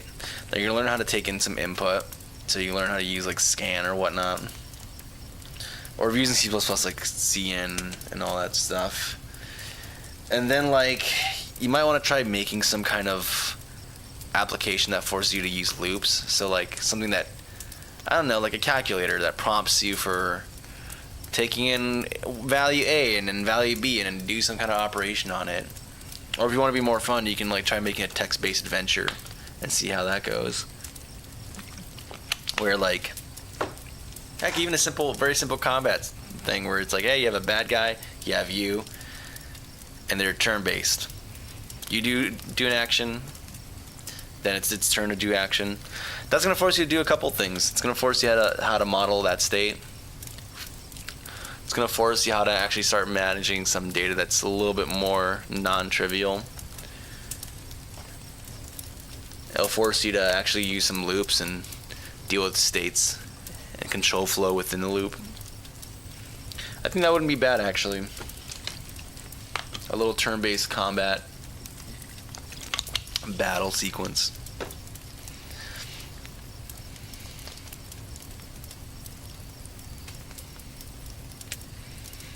Honestly, do Hello World, get input output under your belt, make like Hangman, then make Tic-Tac-Toe, and then just keep thinking of things that are beyond.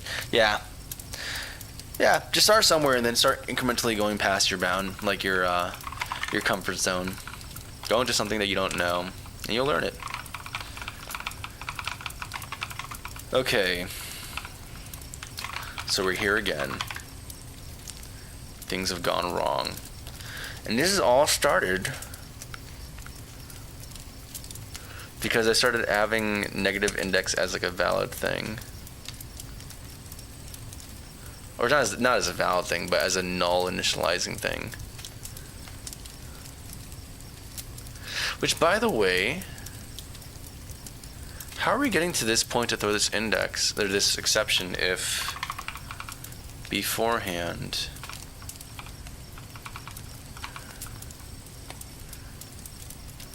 why do we have a negative? Okay, one second. This actually has nothing to do with, for some reason I was conflating this index with like the handle, but no. We start with the index of -1. This is a temporary value. We're not oh my goodness, I thought I was dealing with the GC handle there. The GC handle has nothing to do with this. So all the stuff I was doing, all that faffing about, wasn't quite right. I've been saying that word. It's just a nice phrase. I feel like it describes so much what I do. Faffing about. Waffling. Alright, anyways. Okay, so this is actually, I was thinking of the wrong thing. I immediately assumed it had to do with the GC handle because that's what we've been writing, but apparently not.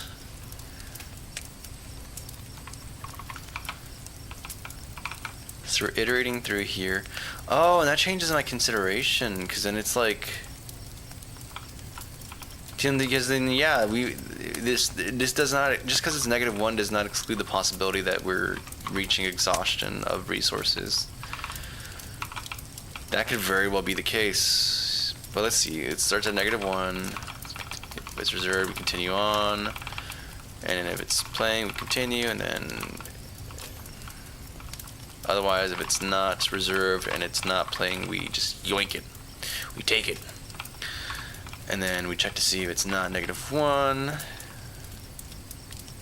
Index not equal to -1. And then we do this whole reservation process and then return it. So we get to this point. That means we've iterated through everything and nothing is free.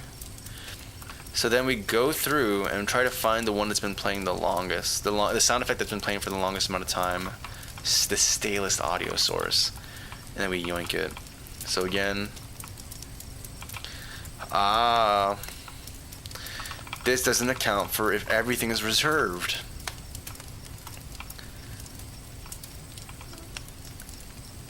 So once we reach this point, and let's say everything's reserved, we're going to get here, because any operation here is going to be a non-negative number that we assign to index. So it means we are exhausting our resources.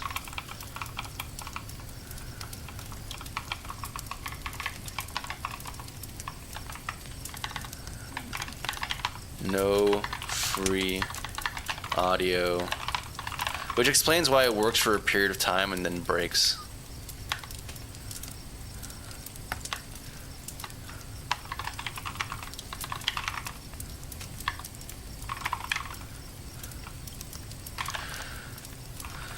So what do we do then?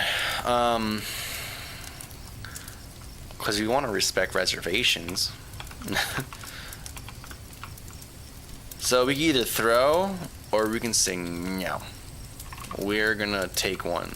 The issue though is that if we take one of these reservations, we have to notify the holders of these reservations that, hey, your track's no longer working. No, reservations should never exceed. Like this, I think this is valid. I think we should never ever encounter this. So that means the way, and it's probably the coin stuff. This is exhausting them. So where I can see that happening is that we're accidentally going into this a bunch of times and reassigning coin handle and never freeing the old instance, which makes sense. But then, like, how is this possible? We set is null to if index is equal to -1. We're using our null initializer over here. Am I right? Pretty sure we're using our null initializer. Yeah, we are. The null initializer should just be a valid check. We do get handle. Let's do an assertion that is not equal or not equal.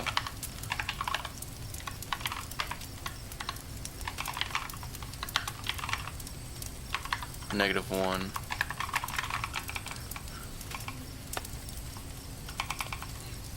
Or I guess false is false.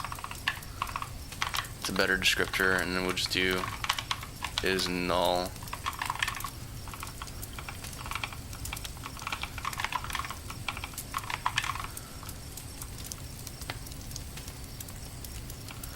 Oh.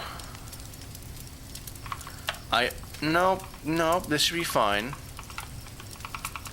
I guess if I really want to, like, this is kind of dumb, honestly. I don't know where we're trying to do this here. Because we only ever need it once. And we might as well just init it here initially. Because we're going to need a coin handle anyways. So why are we going to, like, you know... Why are we making a whole big deal about this? Just get the coin handle one time, and we don't run the risk. I mean, we should probably enforce that this doesn't happen, but let me just check to see if this works. What's going on, K9? That you make? I'm planning to. I want to sell this one. This is the one I want to make. I want to start making money for my games instead of just doing this for free and for fun. I know I've made a whole thing about not doing subscriptions, but hey, man, what can I say? No, but I'd rather, if I can, what is that square doing there? What is happening? I'm so confused. What's going on, Tamerka? Good to see you again. Okay. I don't know what happened there, so we're just gonna... Was the game lagging from, like, runtime errors? Was that what's happening? Or is that just due to it compiling mid-run?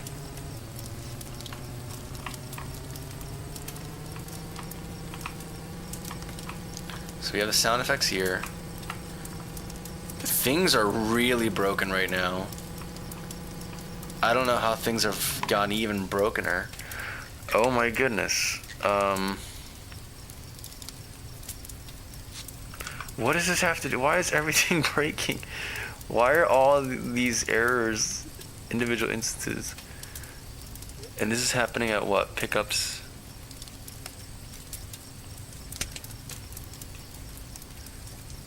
How are we exhausting this already?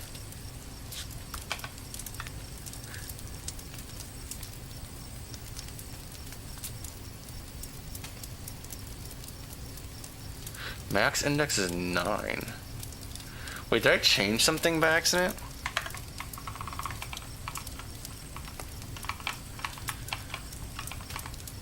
I only have 10 slots. I thought that'd be. I was being very careful about not exceeding those channels, but maybe we need more. You got your diploma? Congratulations! Welcome to graduation. I know you had a little situation with that, but let's go, dude. Let's go to America. You made it. How does it feel to have made it to the other side?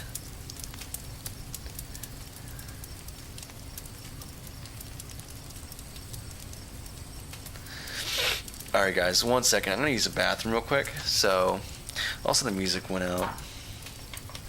So I'm gonna put the music back on. And I'm actually gonna let you guys vote for what we... Oh, no. I'm not doing radio. No. No, we're not doing any of this transmissions stuff. There we go. Alright, 1 second, y'all. 1 second.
Back.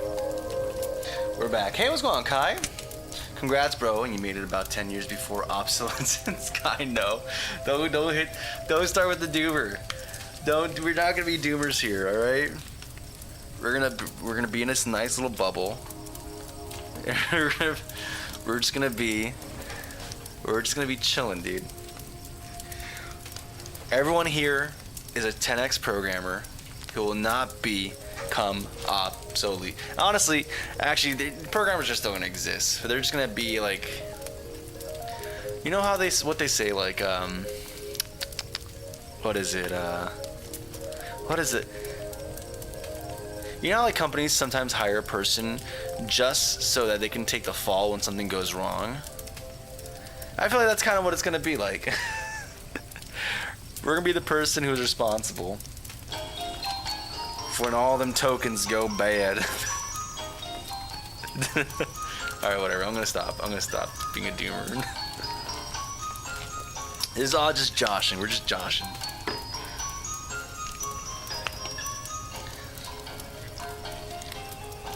Yeah, I just want the bubble to pop, man. W optimism. Yeah. I wouldn't call that optimism, what I was saying. But hey, we'll take it. We're just gonna pretend like it's optimism, all right? That's just what we're gonna do. Also, has my audio been? I feel like my audio's been very low today. I don't know. Okay, so things go wrong. Why? Why thing go wrong? Why bad? Why thing go bad? What's happening here?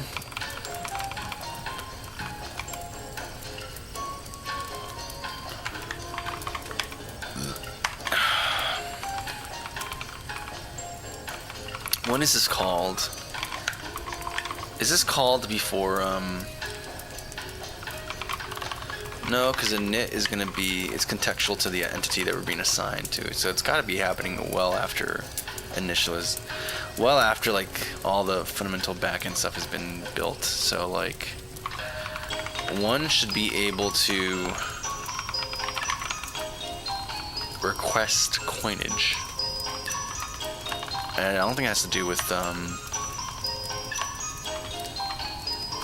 yeah, it's based off the assign method, which happens way later after application setup. So like, okay, so we're back to the same predicament. Coin handle, come on. Why are you mad? Why are you being so mean? Is there any other place that's reserving a ton of handles?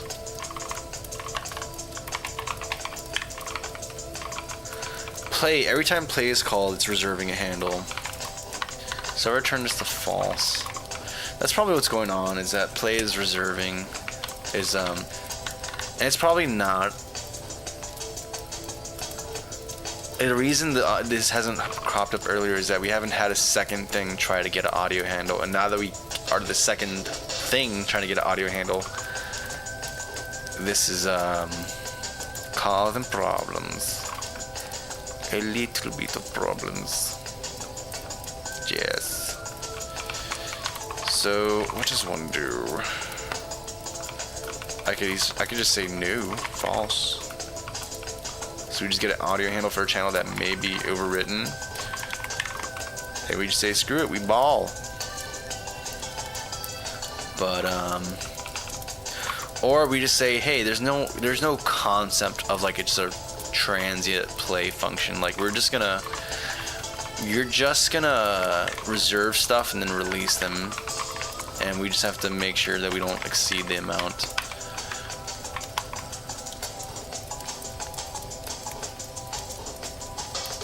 Dude, Instagram is a bust. I don't think I'm gonna stream on Instagram again, dude.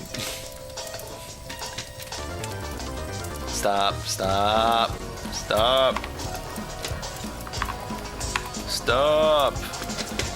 Why is this not my mouse? Why was it disappearing? Is it just lagging from all the errors we're throwing? Probably. Stack traces aren't cheap, man. It's weird. Sometimes the preferences work and sometimes they don't. Hey, the environment kind of generated eventually.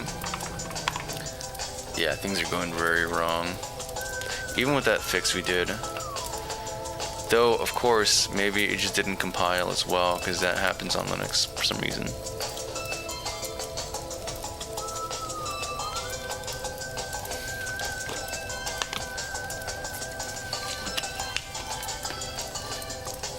Come on. I don't know why he gets it backwards sometimes. Yeah, and then this is like lagging. Like the background is struggling to generate. So this is after a recomp, so this is very much a relevant problem that keeps getting hit.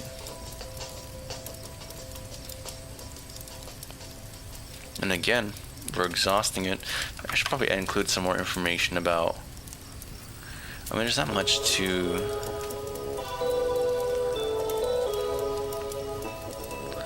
yeah, because pickups are never initialized, they're in an incorrect state, which is causing all the bad things in the world to happen. This is why evil's in the world. It's because we're not initializing our audio.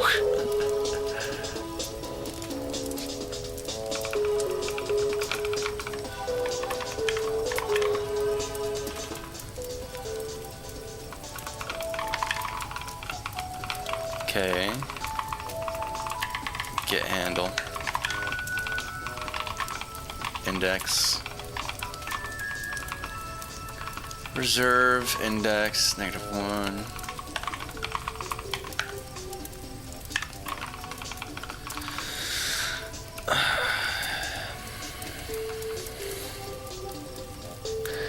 A init can be called, no, it's called, reinforce that it's called only once. So this is fine.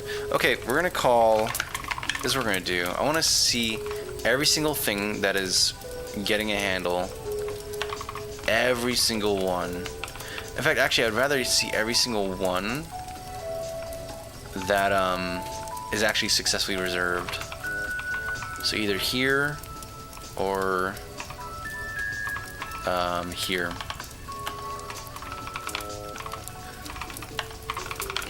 So we can have a stack trace of all the places that have successfully reserved audio.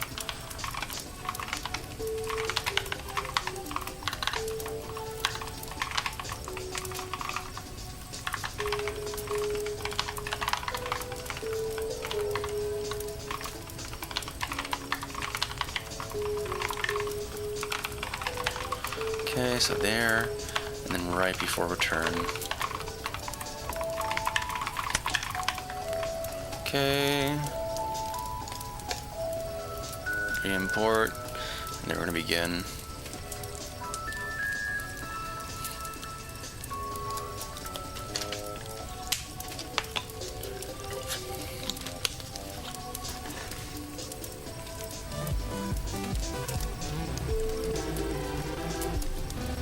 I don't understand, man.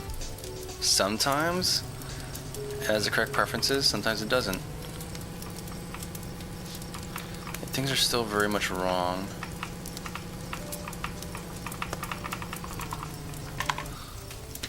Okay, but let's see now. I mean, we didn't fix it. We didn't do anything to try to fix it. Okay, so reserved audio slot. Interesting, it starts at 9. Why is that?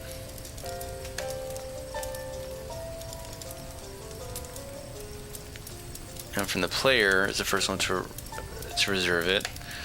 The next one to reserve is pickups. Oh, I understand now. And it's not. This is actually working as intended.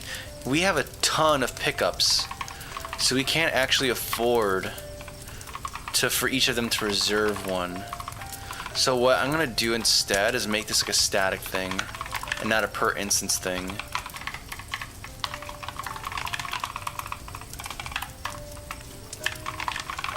Yeah, okay. There we go. I mean, it's probably part of the problem. I'm not sure if we solved the whole thing yet though. And then at init,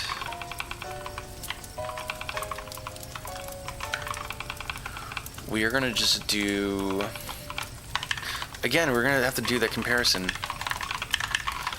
But I don't think the comparison is the issue. I think the reservation has just been the thing that's causing problems.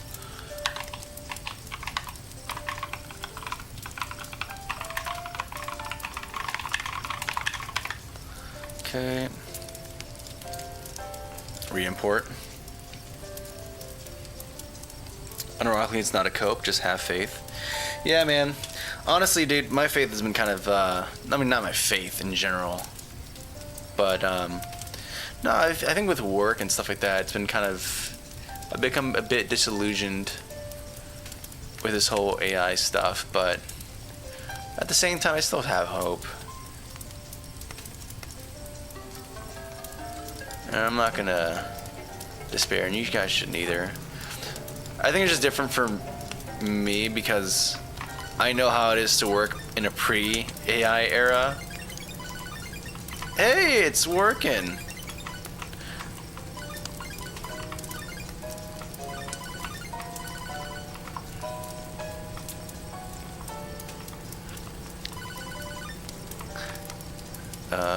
I don't know why this is... Yeah, now it's not doing the, now pitch is not being incremented. Okay, so our coin... This is indicating that the coin count streak is not being incremented. Which means, like, our, well, let's check and see what's going on here. Yeah, this section here. Coin pickup.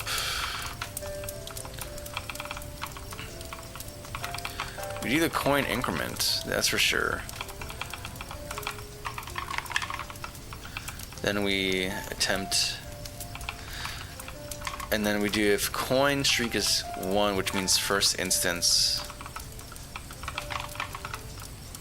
or the streak is potentially starting. We do the attempted disposal here, but that's actually not really necessary. We might have to actually do XOC mark this as null too, if I'm not mistaken. And then we can do the assignment of timer. Actually,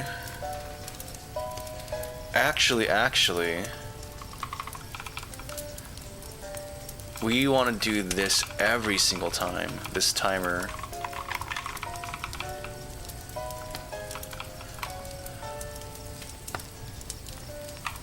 Yeah, we want to do this every single time you can collect a coin, because that resets the window for when an increment can happen.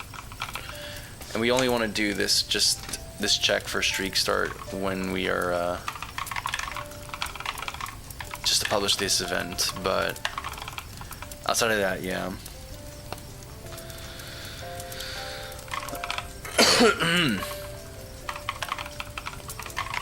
And honestly, this case is getting large enough where I almost want to have a separate function for it.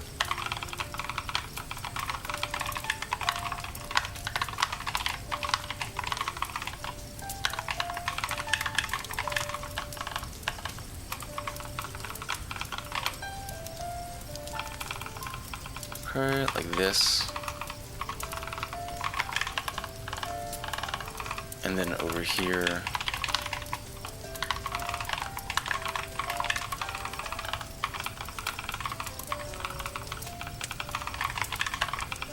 Coin picked up.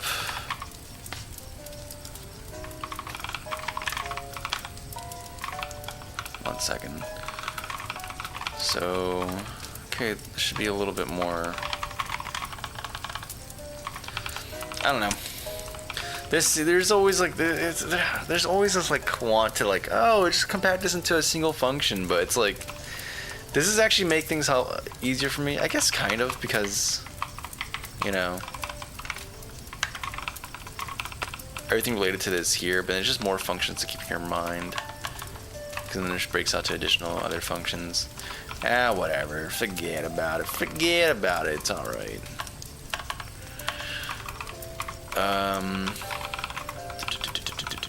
Street count equals coin street count, and then we do this. Cool. Let's see if this fixes anything. Well, I know it should fix some bugs. I'm not sure it's going to fix all the ones we're experiencing.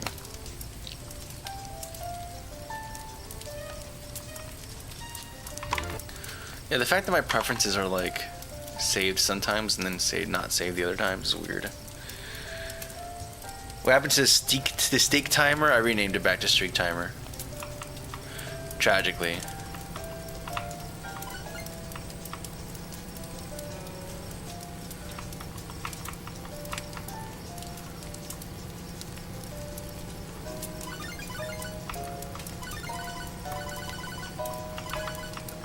Yep, back to the same old.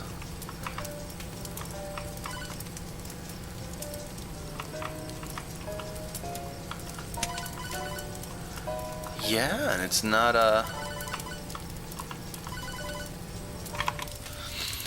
it's not doing the pitch dilation. In fact, it's like playing the normal thing, I think. So we're doing what? S count streak divided by 20 and multiplying the delta by this coefficient. And what happens there? What happens? Why are we behaving like this? You're supposed to be the easy thing to do today, man. Why is this causing problems? Times streak 0. Which actually gonna be 1. That's eventually, or minimally, because we always do the S coint streak increment. Disposal, interval, scribe on streak end. Streak end. we emit this message, and then set the count to 0. Once that's done,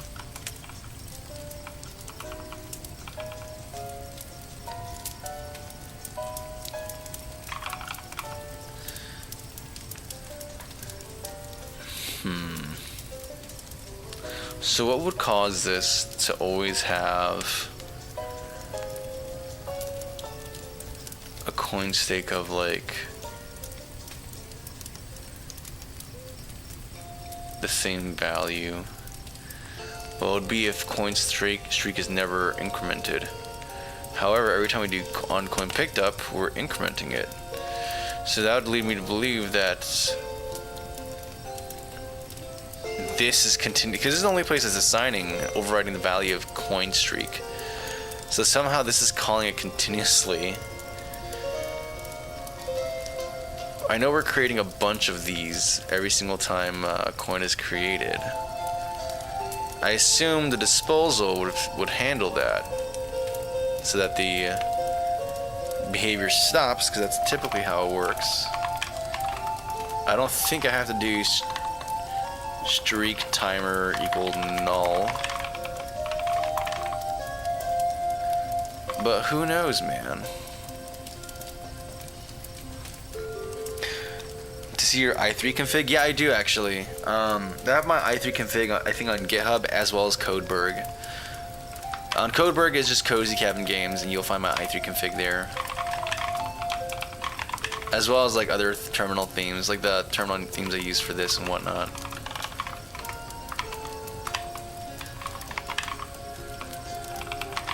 I think I put my PyCom stuff there too, if I'm not mistaken.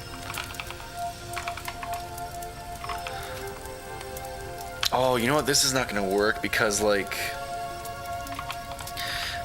also have to deal with the fact that you can pause. So we have to listen for pausing of the game. So you have to actually manually increment this every single time. Which means instead of invoking this once, this actually might be better, because we only create one observable. But yeah, we're gonna do like a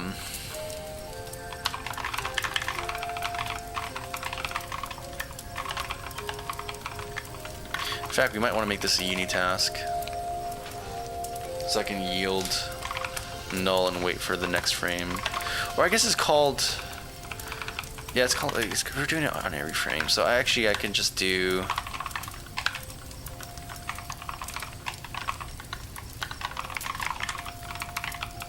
and just accumulate.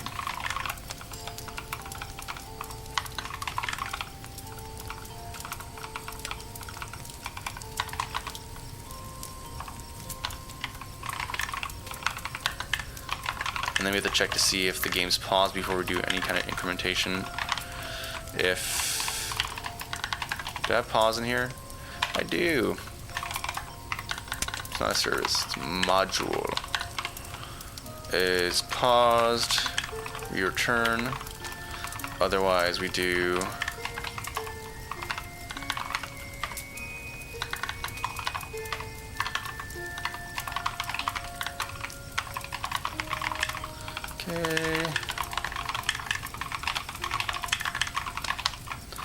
okay, and then we do if streak, or I guess we'll do it's greater than or equal to Windows seconds, or I guess we can do the early return version, where if this is less than this, then we return that we don't have nested scopes, and then finally we do the emitting of this, and then whatever.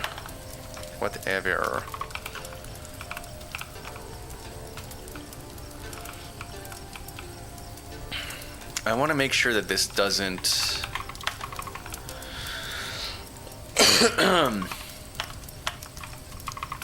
We have to dispose ourselves.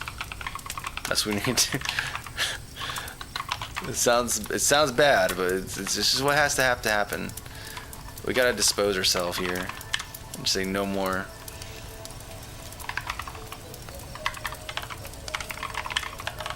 And then back where we call this, we're gonna do.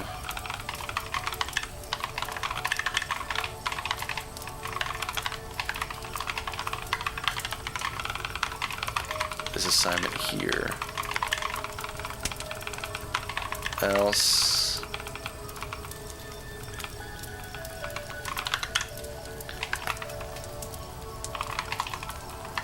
We're gonna set the time to 0 every time the coin's picked up if this already exists. Okay. This is something. Let's see if it's actually good. Hey, what's going on, Dave? How you doing today? Sorry I didn't see you earlier.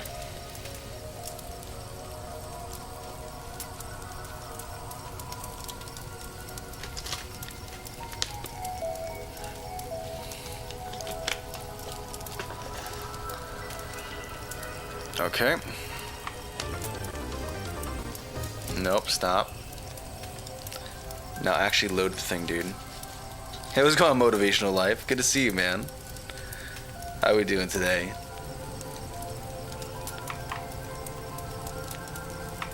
Come on.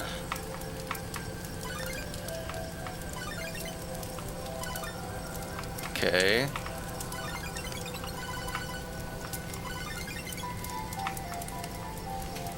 So it looks like when we exceed a certain amount, it starts going back to its normal.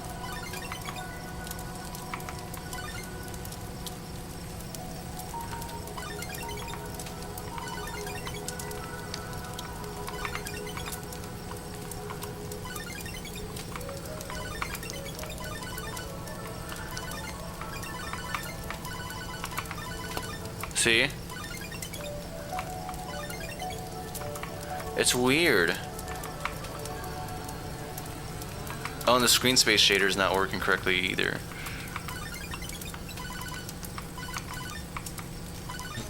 See, like it's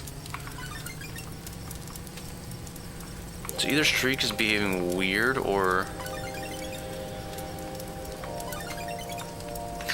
Oh, you know what? Again, Streak timer. It's creating a per instance thing.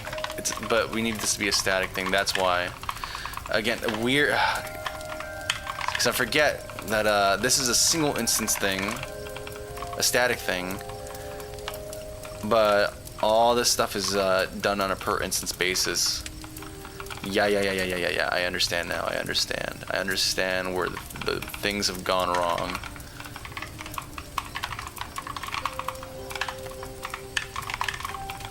I understand my folly now. So now this should be actually much more consistent.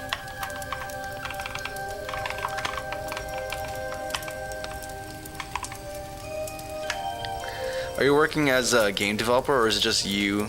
Yeah, I work as a software engineer. But no, it's not a game dev job, it's just a software job. I do this on my spare time for fun, just for the love of the game.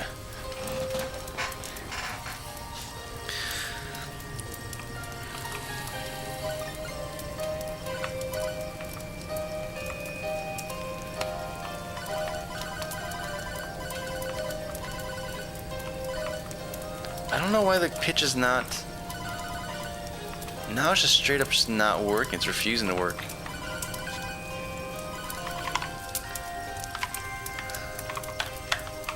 So what have I done wrong? What have I done wrong?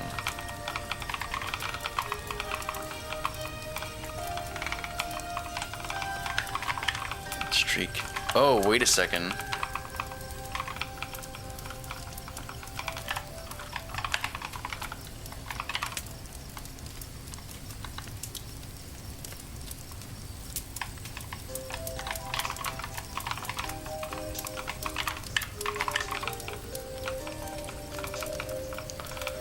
if it's paused, we're just always going to return. This should be a one-time thing.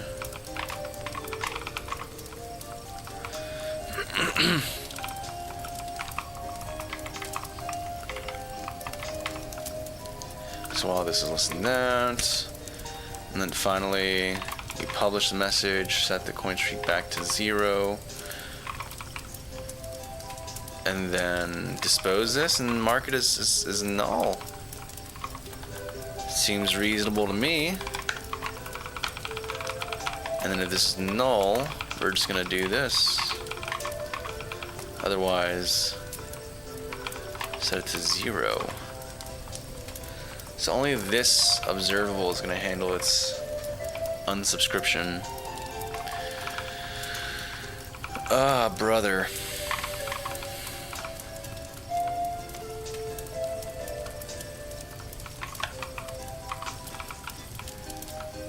This handles the publishing of the streak starting.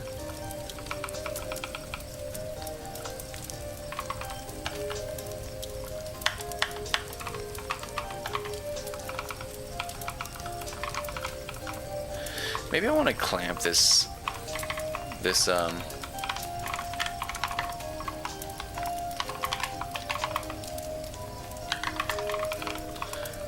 I want to grab this term, paste it there. I know I have a 0-1 clamp somewhere.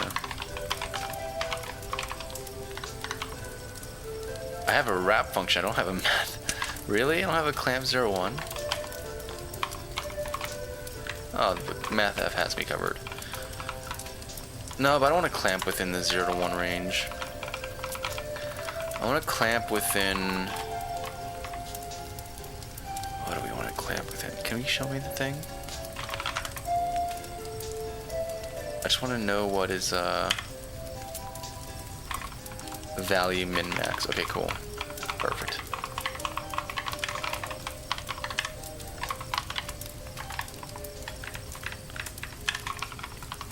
That's min. No, not epsilon.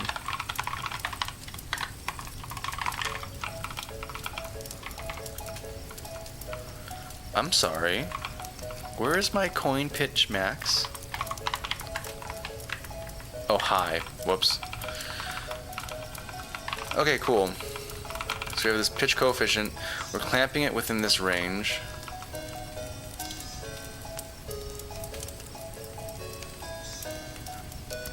Actually,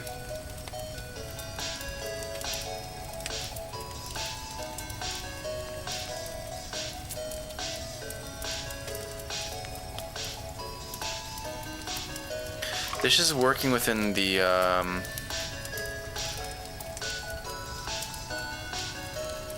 yeah.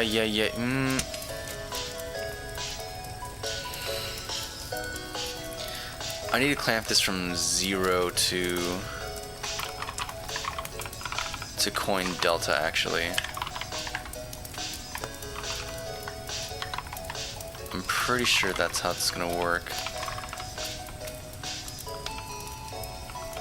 Or actually, maybe not. Maybe I just don't. I don't know. What's going on? Can you put any code anywhere, or is there a certain place to put it? Like code in general? In unrelated news, I finally perfected my bread recipe. What kind of bread recipe you got, Kai? Fill me in on the deets, man. What kind of bread are we talking about? Raisin bread? Banana bread? This is a very important distinction, man. You gotta fill me in.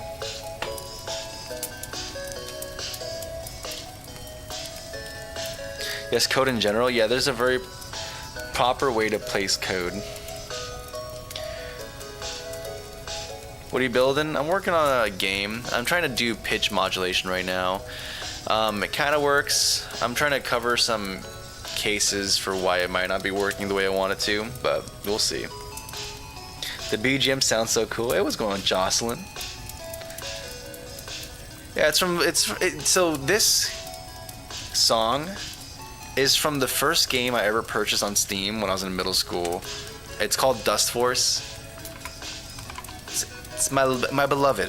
What can I say? It's my beloved game. Maybe I shouldn't have opened up Steam. It's caused issues before.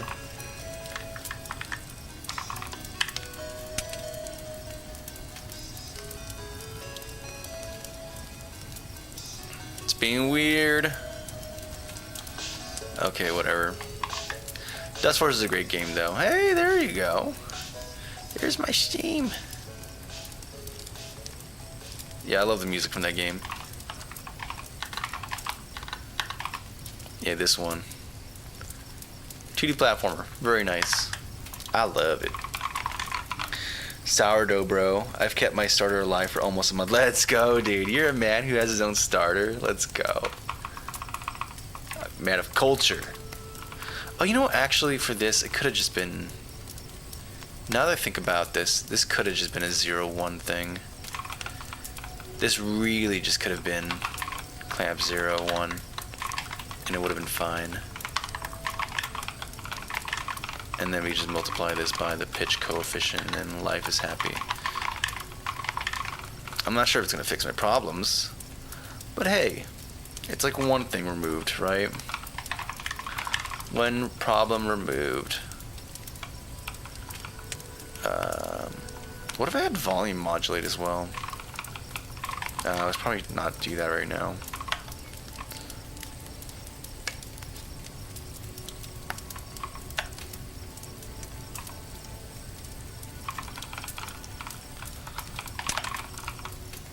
It's probably already stopping anyways, but yeah, I don't even have a stop function here. I should probably do that. Make a stop equivalent.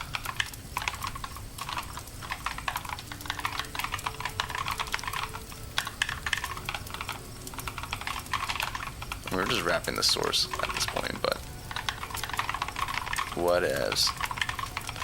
Whatevs. Okay, so we're gonna go back to yeah. Meow meow meow meow. Okay, and then I mean, none of what I'm doing right now I think is actually the root cause of this problem. I'm just removing the easy stuff that doesn't make me think.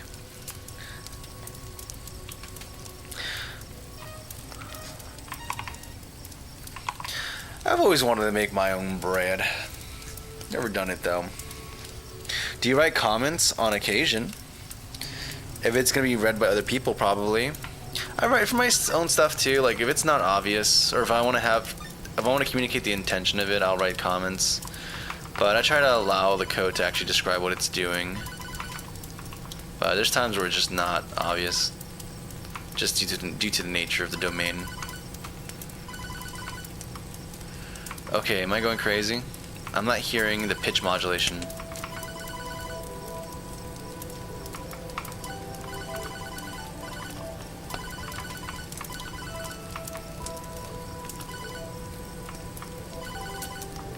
Yeah, I'm not hearing the pitch modulation, dude. You tear me apart, Lisa. You tear me apart. Okay, so if you don't have the pitch modulation,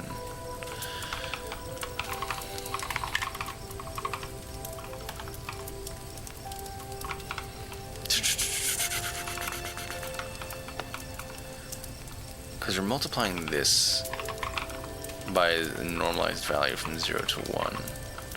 That's like the goal here.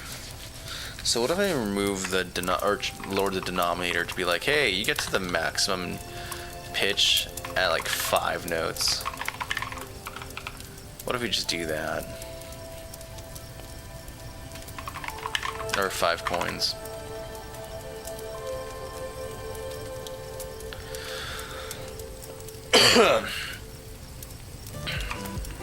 Stop. Hacking the mainframe MC? Yeah, dude, we're going back to the mainframes, man. Right now I'm trying to get into Walgreens. Dude, there's this guy. I'm not sure if you guys have seen him at all. I think this is the loudest I've laughed in like recent memory. And it's just a dude who shows up with like these crazy contraptions. What is it? Hacking the mainframe credit or card checkout. Where is it? Where is it? Please, like it's. Yeah, this dude here. No, I don't want stupid music. Just let the dude do his thing. Oh man, am I thirsty? No, just get the freaking music out of here, dude. Oh man, am I thirsty? Come on, YouTube. What are you... People who post on YouTube, why are you doing this, man? I just got out of jail. Life's been pretty tough. Just Yeah, like writing. yes, like he pulls up with a suitcase with like a motherboard on there, and it has like beep boops, like it makes beep boop sounds. He has like a sock and bop it or like a freaking what was it, twist it, bop it, whatever. And then he has like this huge duct tape string connected to a debit card. Like it's just a regular debit card. When people see him trying to, he pulls this out and he tries putting his credit card to there.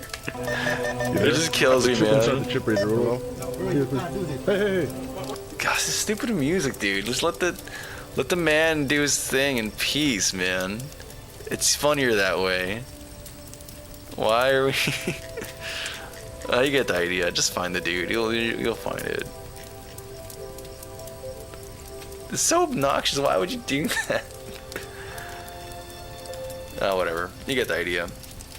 I find it super hilarious, dude. It makes me almost want to like do the same thing at work. Like every time I go to get, just make some beep boop sounds. You know how to make banana bread, Jocelyn? Let's go. I don't. I think you're better equipped for survival in this world than I am. Bro, how many your work per minute? Let's find out. Let's see how we're doing today. Probably not great. We'll see. See? Starting off bad. It's okay, we can try to make it up. Nope, we can't make it up. It's already done. It's done. It's over. It's Jover, dude. We're over, man. We messed it up. See? Self-fulfilling prophecy. As soon as I believe it, it happens. And right now, we're in, oh my goodness, Choketown, dude. But yeah, banana bread sounds good, dude. Yeah, look at that. That was rough. Let's try it again. Let's try it again. Let's go for it. Nope, stop. I'm not trying to make a new tab.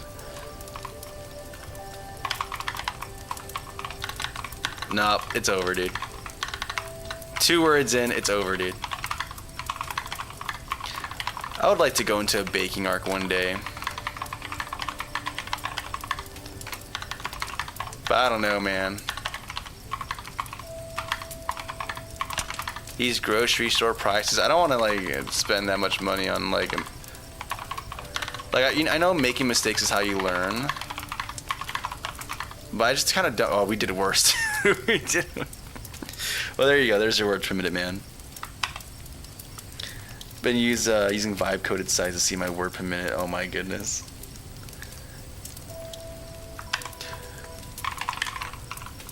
It's gonna happen. Like it's kind of gnarly. Like instead of going to, I'm not dogging on you. I'm like, this is the future, dude. Is that people are gonna get so used to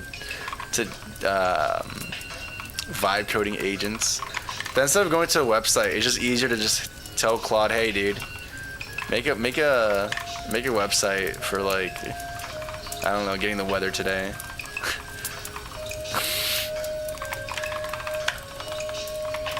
Make a site that like tells me what git command I need. Actually, you're not gonna use git. No one's gonna use git, right? Okay, what are we doing here? Speaking of git, I need to commit this at some point, but it's not functional yet.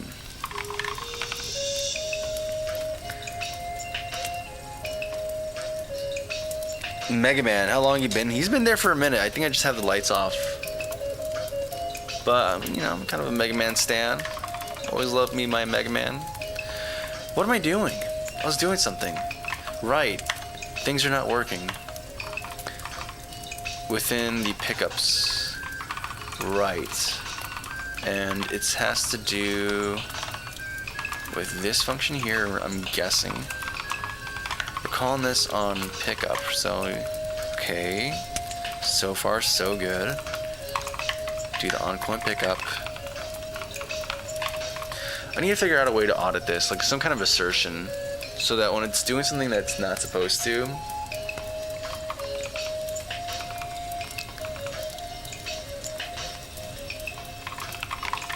actually, I'm kind of curious about the, because the pitch is not coming out at all, dude.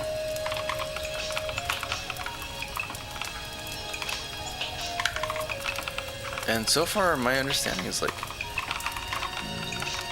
this should be fine. Unless like we're exceeding the maximum pitch that Unity supports. I don't know, does Unity have a max? I mean, it probably has a max pitch, but like... Oh my goodness.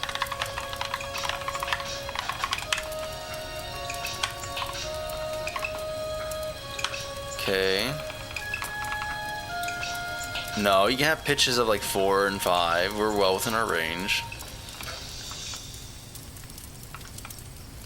We're well within our range. So that's not incorrect. I'm not some kind of heathen or degenerate from wanting to have peaches that exceed two value.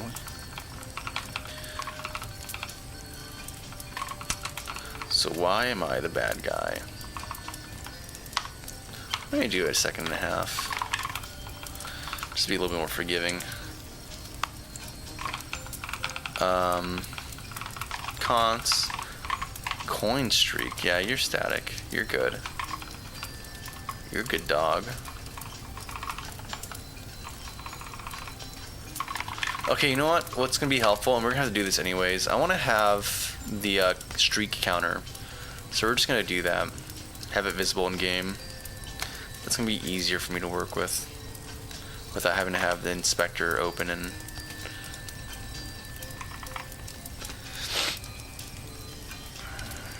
Mega Man is my favorite, bro. There's a fan project coming soon that I've been really looking forward to. Chrono X. Oh my goodness.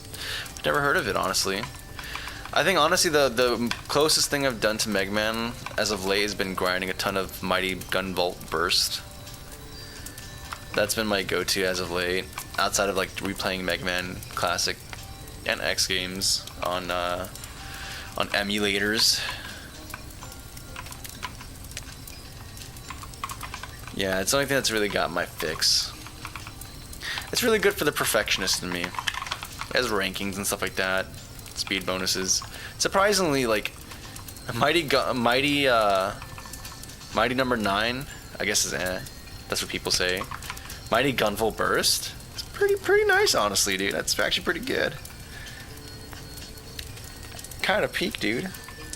Okay, maybe not peak as far as Mega Man. I don't know. I like the way it structures its reward system. Okay. I'm not focusing correctly. So we did... Right, I want to have a way of displaying our current score. I'm not going to do my bespoke thing. We're just going to use a normal Text Mesh Pro and be happy with it. Text Mesh Pro.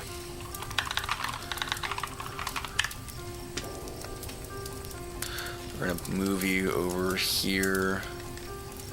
You're going to have...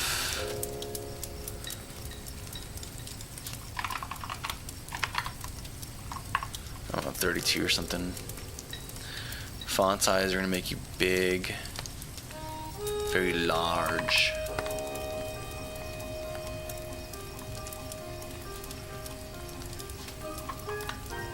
Maybe just make it like X32 or something.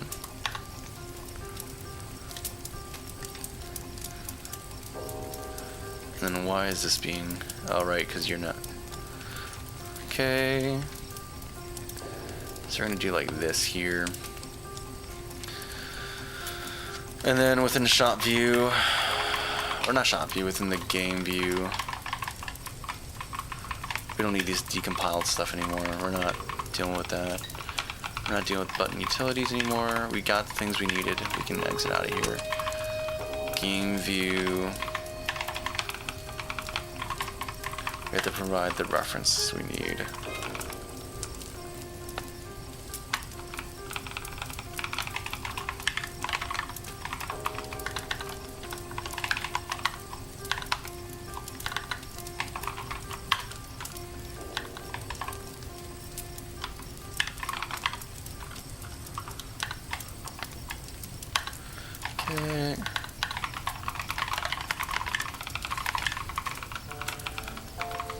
Okay, so we have our streak count, and then now we can add, we have these functions we introduced a while ago, and now we can actually implement them, which is on coin count update. There were streak count.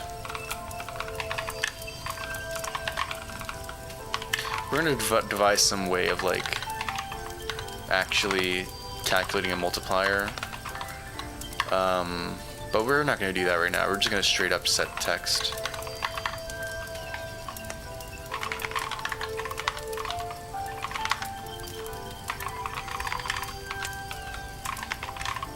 Cool. And then we're gonna assign this back here.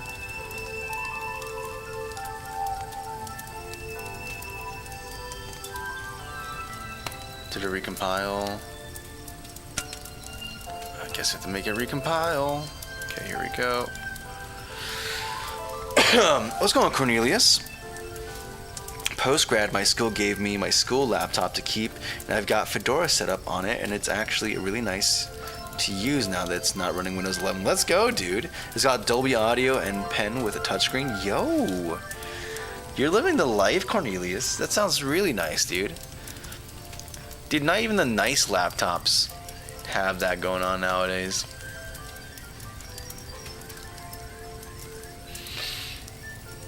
Yeah, no. I remember when I removed Windows 11 from my laptop, and it was like, I felt like cleansing. I felt so clean afterwards. It was beautiful.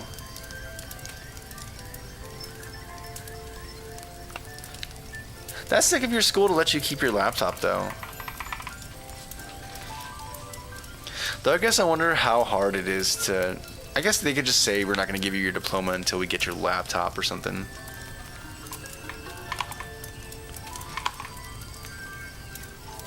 But I don't know. Yeah, I guess like people spend 4 or something years in university. They want that paper.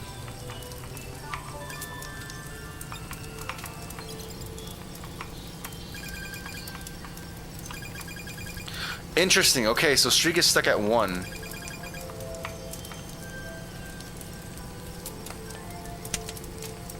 Why is this? And it's not incrementing every single one. How is this not happening?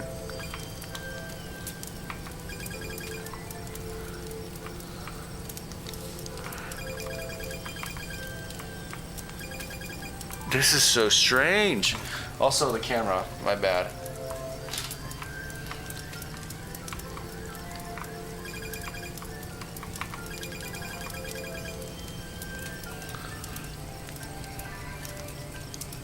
Has nothing to do with maybe the timer?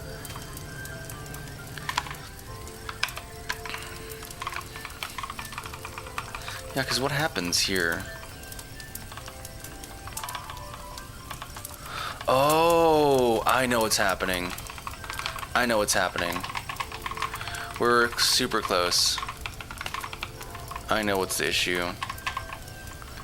Where's pickups? Okay, it's over here. I know exactly what's happening, and it's the fact that we don't set the wait time to 0 again. Once we exit here, we set the streak to 0, but not the wait time. So this is always like exceeding it, and that's no good. So I think that should be the solution to all our problems. The codec stuff, so now my battery is really good. Wait, the battery? Get this thing. I paid for it out of my tuition. Yeah, but do universities think that way? Do the universities that charge you like $1,000 for books that, you know, used to actually just be like, I don't know, a couple hundred bucks total max? Do they think like that? The same universities that ballooned in tuition cost? I don't think so. The recent GDID controversy or whatever is crazy. What's GDID?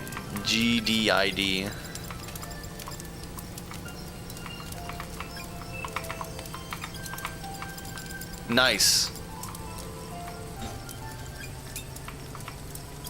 Okay, now we can get rid of the stupid like debug number we had here and return it back to a respectable. I mean, it sounds like little mousy mouse. Coin streak of 20, and then we'll probably have a different sound effect too at a certain level, but for now this is fine. Just terminal, cozy setup. Thank you, man. I'm glad you dig it. That's the goal here. I want it to be a very relaxed environment for y'all. Chill space. There's e-waste to them. They have to have a deal with Lenovo where they pay money and Lenovo releases them the hardware. It's to both Union and Lenovo, so they just keep... Oh, that makes sense. That makes sense. They don't want to deal with the disposal of that.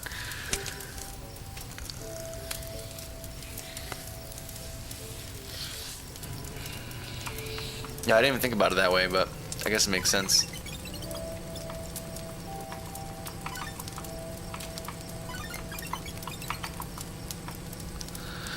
I might even expand the denominator a little bit.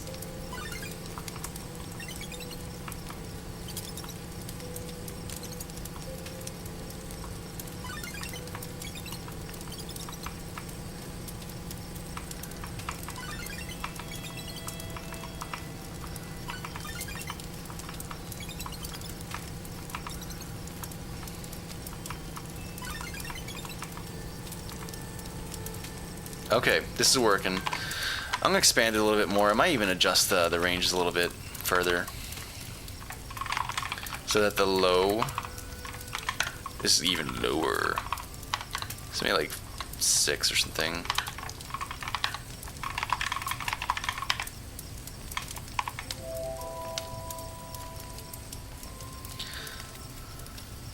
Even though it was like 12th or 11th gen laptop, interesting.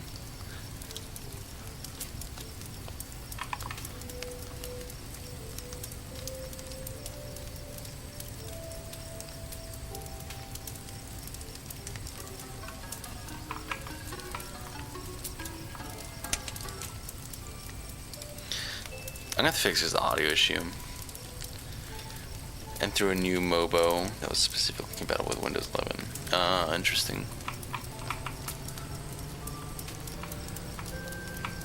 Windows 11? Do you mean the Electron running machine?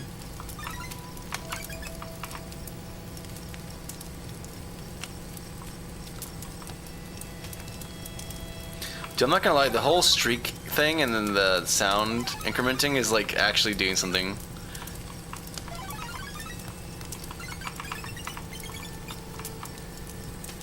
Actually, so this is actually making it a little bit more.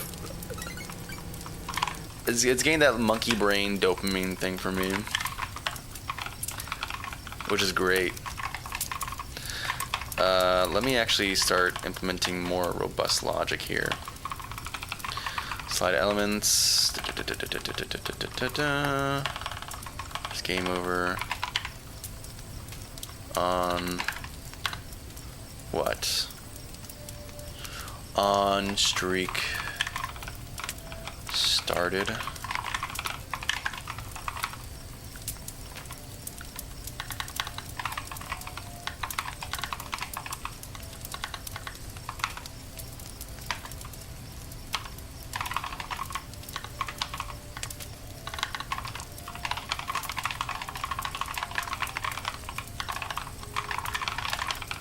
Ended. False. Okay. That's part of it.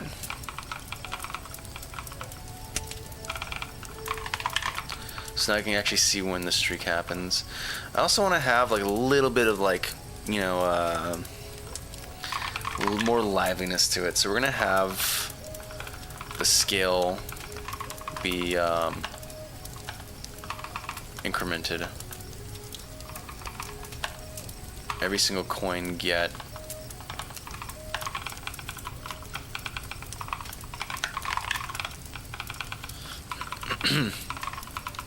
so we're gonna do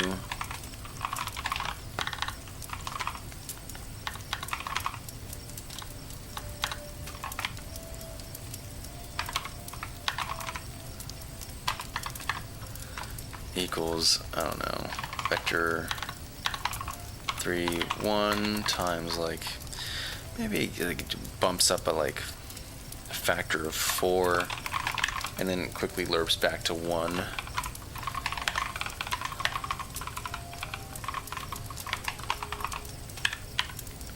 Do we have an update function anymore? Yes, we do.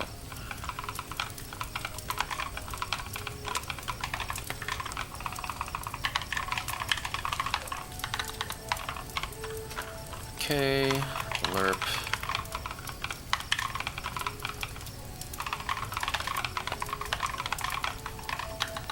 So this current, we're gonna lerp back to vector 3.1 because I'm assuming that's its normal scale, and then it would be like time dot delta time times like, I don't know, 8 or maybe 12. That way it's always returning back to its original scale. What's going on, Jack? Basically, MS tracks Windows installs and it can't be disabled. Global device identifier. Oh, Proton called it out as spyware. Well, rightfully. That's... dude. That's pretty... I mean, they had, like, some weird stuff with hardware level licensing stuff for a while, but... I'm sorry, disconnected from server? What server am I disconnected from? Hey, look at that. Am I still streaming? I think I am. Yeah, it seems like we're still streaming. I don't know what's that. What server I got disconnected from? It's kind of ominous.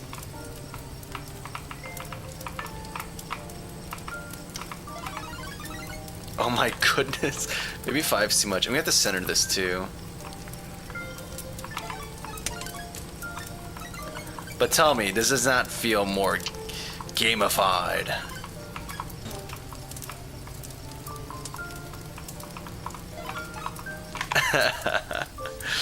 Oh, it's actually pretty good, man. That's actually pretty dang good.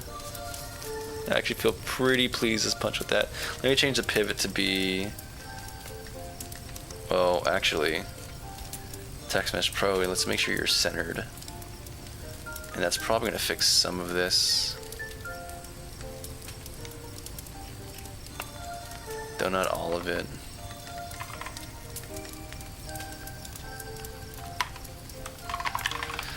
And yeah, we're gonna fix some stuff.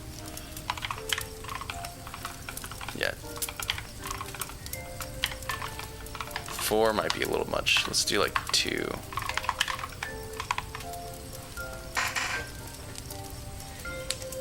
Sounds reminds me of Subway Surfer. It's cool. Let's go. Thank you, Kai.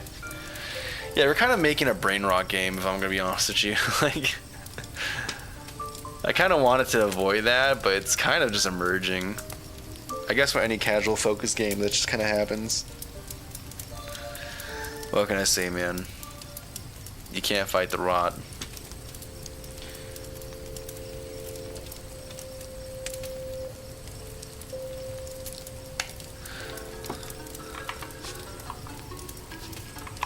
Yeah, I don't know why the audio channels keep flip-flopping. It's weird. I'll make a bug for that.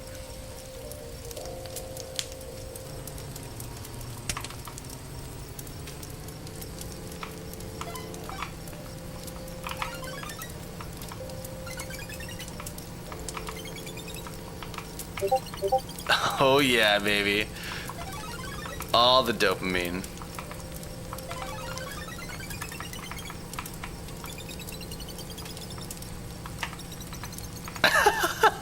It gets so small. Look at that. We got an 80 streak.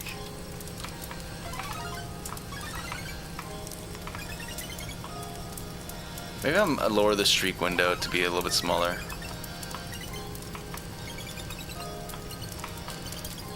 Maybe it's fine actually here. Maybe I should keep track of stats like maximum streak.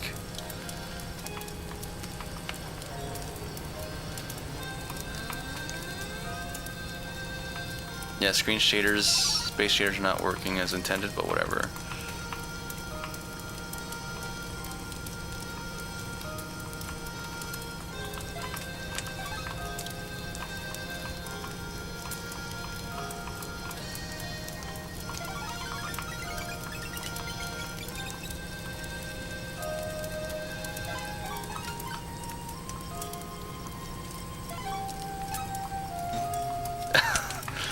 Dude, this is such a small thing, and yet, like, dude. Also, let me fix another thing. I just got reminded of another bug I need to fix, which is gonna be the space out comets and make them pause during.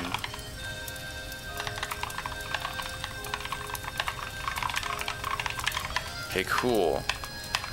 We also have, whatever. Let me go to the path gen real quick. It's super simple.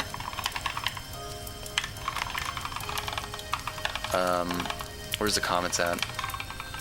Evenly distribute. We call this with comments. The extents are 4. We're gonna make it larger, like 6 maybe.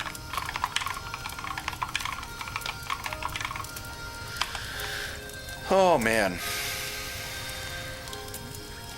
Where you collect coins to upgrade your ship to be better and go farther. It'll be a hit amongst the masses, don't worry. Yeah, that's the idea though. You should have maximum streak stack, so once you hit it, you immediately start a new streak. Oh, I like that, Cornelius. Actually, so I was thinking about maybe having, like right now while playing, I was like, maybe it might be cool to have like some maximum and you award points, but then you're just seeing whatever. But I kind of like the idea of what you mentioned of like having a stack where it's like, oh, you completed a stack of streaks, bam, that's a bonus. And you start working on the next stack and the next stack. Oh, that's such an even better idea. There's like levels to it, right? And it's not like an arbitrary multiplier or something you're applying to it. It's like, oh, you're building. It'll be cool if it's like some kind of piece that you're building up or filling, or something, you know.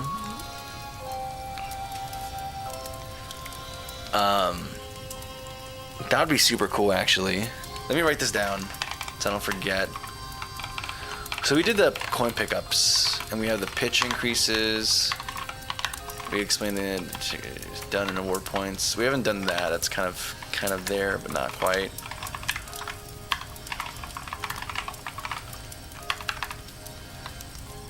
Streak stacks. We'll just call it that.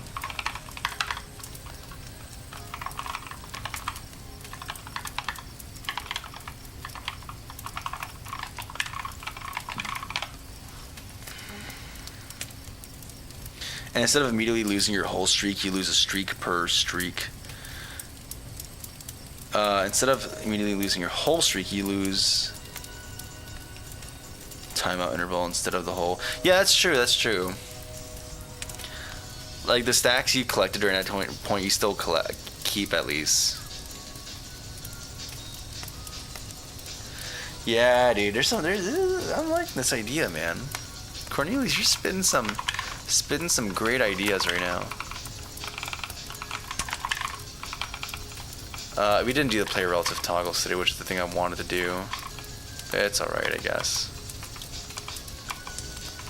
It's okay. Countdown warning. We haven't done the countdown warning either. We haven't done this. But hey, we got some stuff going on, don't we?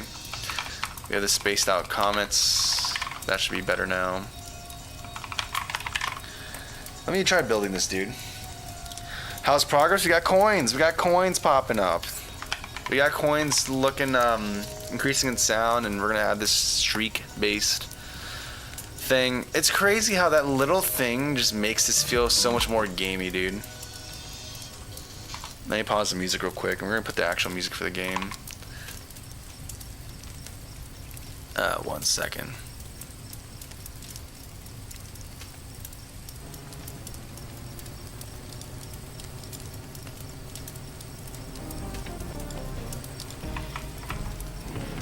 The world space timer is not working. Or the world space, the screen shader is not working. It's such a simple thing, and yet like it really changes it, man. Yeah, and then the second stack just happened there.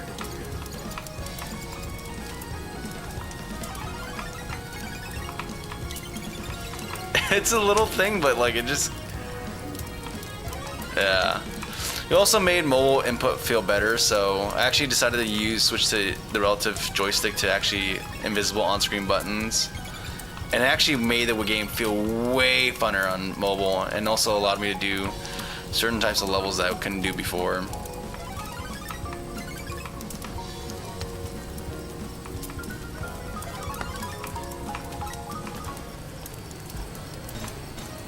What?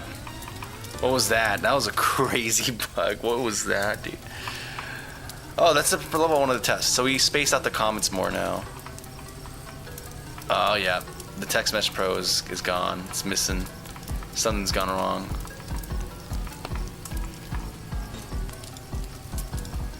Let's see if we're just exiting and coming back. Let's see if this fixes it. Hey, we're back in this stage. Oh, it's still not working. There's like a missing component thing. So something happened. Something broke it.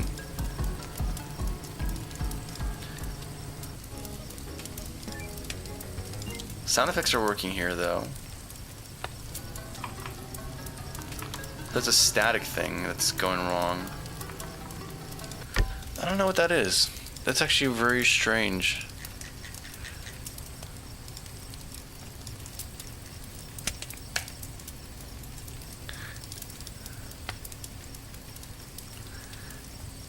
Yeah, that's super weird. The invincibility timer is causing issues.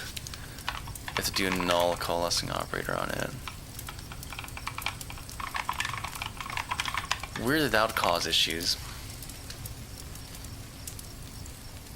Speed, shrieks, and change the color of the rocket exhausts. Yeah, I think I might do that with the engine, like I don't know, actually. I'm starting to feel like I should keep cosmetics separate from actual functionality, so that you can like decorate your vehicle the way you want it to, as opposed to like being forced to use a vehicle that you don't like how it looks because it feels and works better. That's something I'm kind of teeter-tottering on.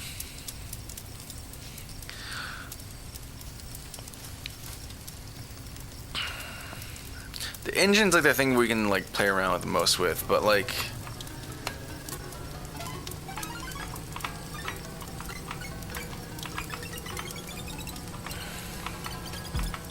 on this level you're gonna be having a crazy streak.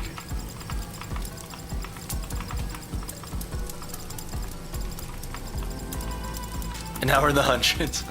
Yeah, I have to be able to account for that. That's like,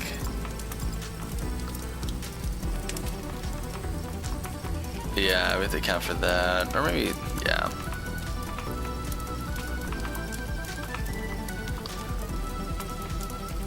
Now I just need to try this out on mobile.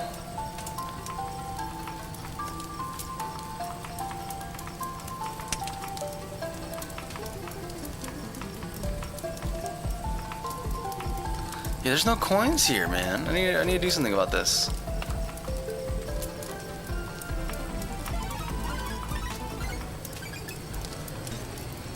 Yeah, there's a weird bug happening there. I don't know what that is. How you're spawning into like a partially generated, or like the incorrect part of a level. Super weird.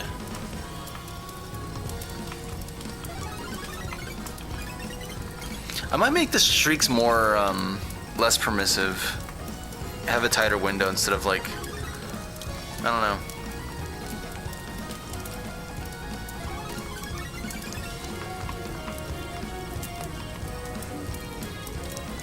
But yeah, I'm debating about like the functionality of like cosmetics versus functionality.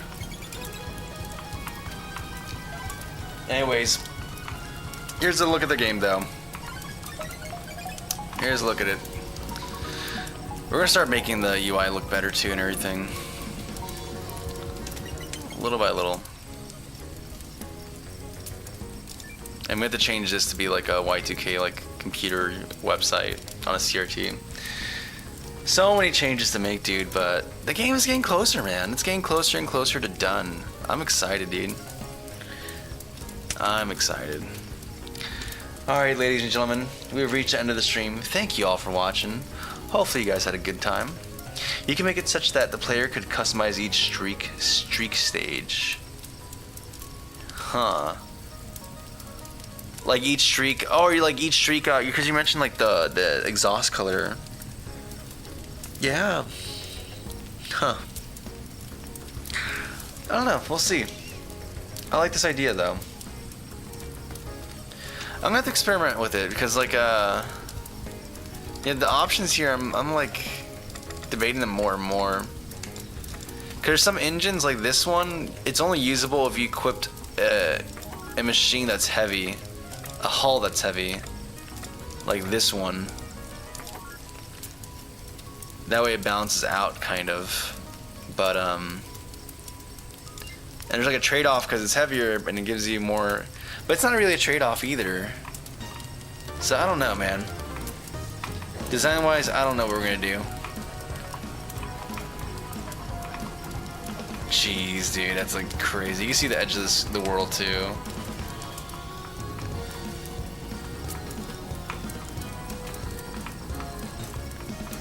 I don't know how anyone could play like this, but there'll probably be some crazy person who does that. Yeah, that stage for some reason is getting messed up every single time.